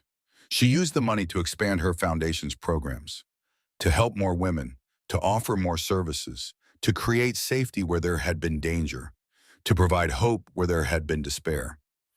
Isabella started preschool, made friends, learned to share, came home with paintings and stories and questions about everything. She was bright, happy, secure. She asked about her father once. Some kids have daddies. Do I have a daddy? Carolyn had prepared for this question. She answered honestly, age appropriately. You have a father. His name is Marcus, but he made some choices that weren't safe. So he doesn't live with us. Maybe someday, when you're older, if you want to, you can meet him. But for now, it's just you and me, and Grandma, and Uncle Hawk, and all the people who love us. Okay, Isabella went back to playing. The question answered, the curiosity satisfied. She was too young to understand fully. That would come later. Caroline would handle it then. 5 years after the slap, Caroline stood in her garden, watching Isabella play. She was 5 years old now, starting kindergarten soon, growing so fast. Caroline couldn't believe how quickly time passed. Her phone rang. Unknown number. She answered carefully. Caroline, this is Marcus. She hadn't heard his voice in 5 years. It sounded different, older, tired, but still recognizably him. You're not supposed to contact me. Her voice was calm, firm. I know, I'm sorry. I wanted you to know I'm getting married to someone I met in therapy. I wanted you to hear it from me, not through gossip. Caroline processed this. Okay, thank you for telling me. But Marcus, you still can't contact me. The court order stands. I know, I wanted to say I'm sorry for everything. I know those words don't fix anything, don't undo damage, but I am sorry. You deserve better. Isabella deserves better. I hope you're happy. I am happy. I hope you've truly changed, not for me, but for whoever you're marrying. And Marcus, don't call again. If you need to communicate about Isabella when she's older, it goes through lawyers. Understood? Understood. Goodbye, Caroline. Goodbye, Marcus. She hung up, stood for a moment processing. He sounded sincere. Maybe he had changed. Maybe he'd learned. Maybe his new relationship would be healthy, or maybe not. Either way, it wasn't her problem, wasn't her responsibility, wasn't her concern. She'd moved on, built a life, found peace, and nothing he did or didn't do could take that from her anymore. Isabella called from the swing set, Mama, push me higher. Carolyn walked over, pushed her daughter gently. Isabella's laughter filled the garden. Pure, joyful, free. This was everything, this moment, this child, this life they'd built from the ashes of violence. This was what mattered. Not revenge, not bitterness, not anger, just this, simple happiness. Safety, freedom, love that didn't hurt. That evening, after Isabella was asleep, Carolyn sat on the bench in Isabella's garden. The sun was setting, painting the sky orange and pink. The flowers swayed in the breeze. Cicadas sang their evening song. She thought about the woman she'd been 5 years ago, standing at a yacht club in an emerald gown, apologizing for being hit. That woman felt like a stranger now. Someone Caroline used to know. Someone she'd once been but no longer was. She'd survived, more than survived. She'd thrived, built a life worth living, raised a daughter who would never apologize for taking up space, created safety where there had been danger, found joy where there had been pain. The journey hadn't been easy. There were hard days still, days she was exhausted, days she wondered if she was doing it right, days she felt the weight of single parenthood crushing her. But even on the hardest days, she was safer than she'd been with Marcus. And that made everything worth it. She pulled out her phone, looked at the photo she kept. The slap, the moment everything changed. She didn't look at it often anymore, didn't need to. But tonight she wanted to remember, to acknowledge how far she'd come, to honor the woman who'd survived. They asked me if I've forgiven him. She thought the words but didn't say them aloud. Forgiveness isn't something he deserves or I owe. What I've done is worse for his ego. I've moved on. I've built a life where he's irrelevant. The opposite of love isn't hate. It's indifference, and I am blissfully, peacefully indifferent to Marcus Hayes. She deleted the photo. She didn't need it anymore. didn't need the reminder, didn't need to carry that moment with her any longer. She was ready to let it go, to move forward unburdened, to live fully in the present instead of carrying the past. The baby monitor on the bench beside her crackled. Isabella's voice. Mama? Caroline stood. I'm coming, baby. She walked into her house, her home, her sanctuary, the place where violence had never lived, where only love and safety existed. Isabella was sitting up in bed, hair messy, eyes sleepy. I had a bad dream. Carolyn climbed into the small bed, held her daughter close. You're safe, Mama's here. You're always safe with me. Tell me a story. What kind of story? A happy one. Carolyn smiled. Once upon a time, there was a brave woman and her brave daughter. They lived in a small house with a big garden, and every day they woke up safe and free and loved, and they lived happily ever after. The end. That's a good story, Mama. Yes, baby, it is. It's the best story. Isabella fell back asleep quickly. Carolyn stayed for a while, watching her daughter breathe, marveling at this life they'd built, this happy ending that felt like a beginning.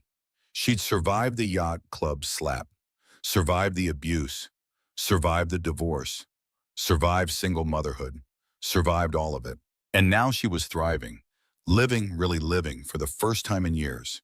She kissed Isabella's forehead, whispered promises into the darkness. You'll never see me apologize for existing. You'll grow up knowing love doesn't hurt. You'll know your worth. You'll never settle for less. I promise you that, baby. I promise. Carolyn left the room, closed the door softly, went to her own bed, her own space, her own peace. She wasn't his wife anymore, wasn't his victim, wasn't defined by what he'd done.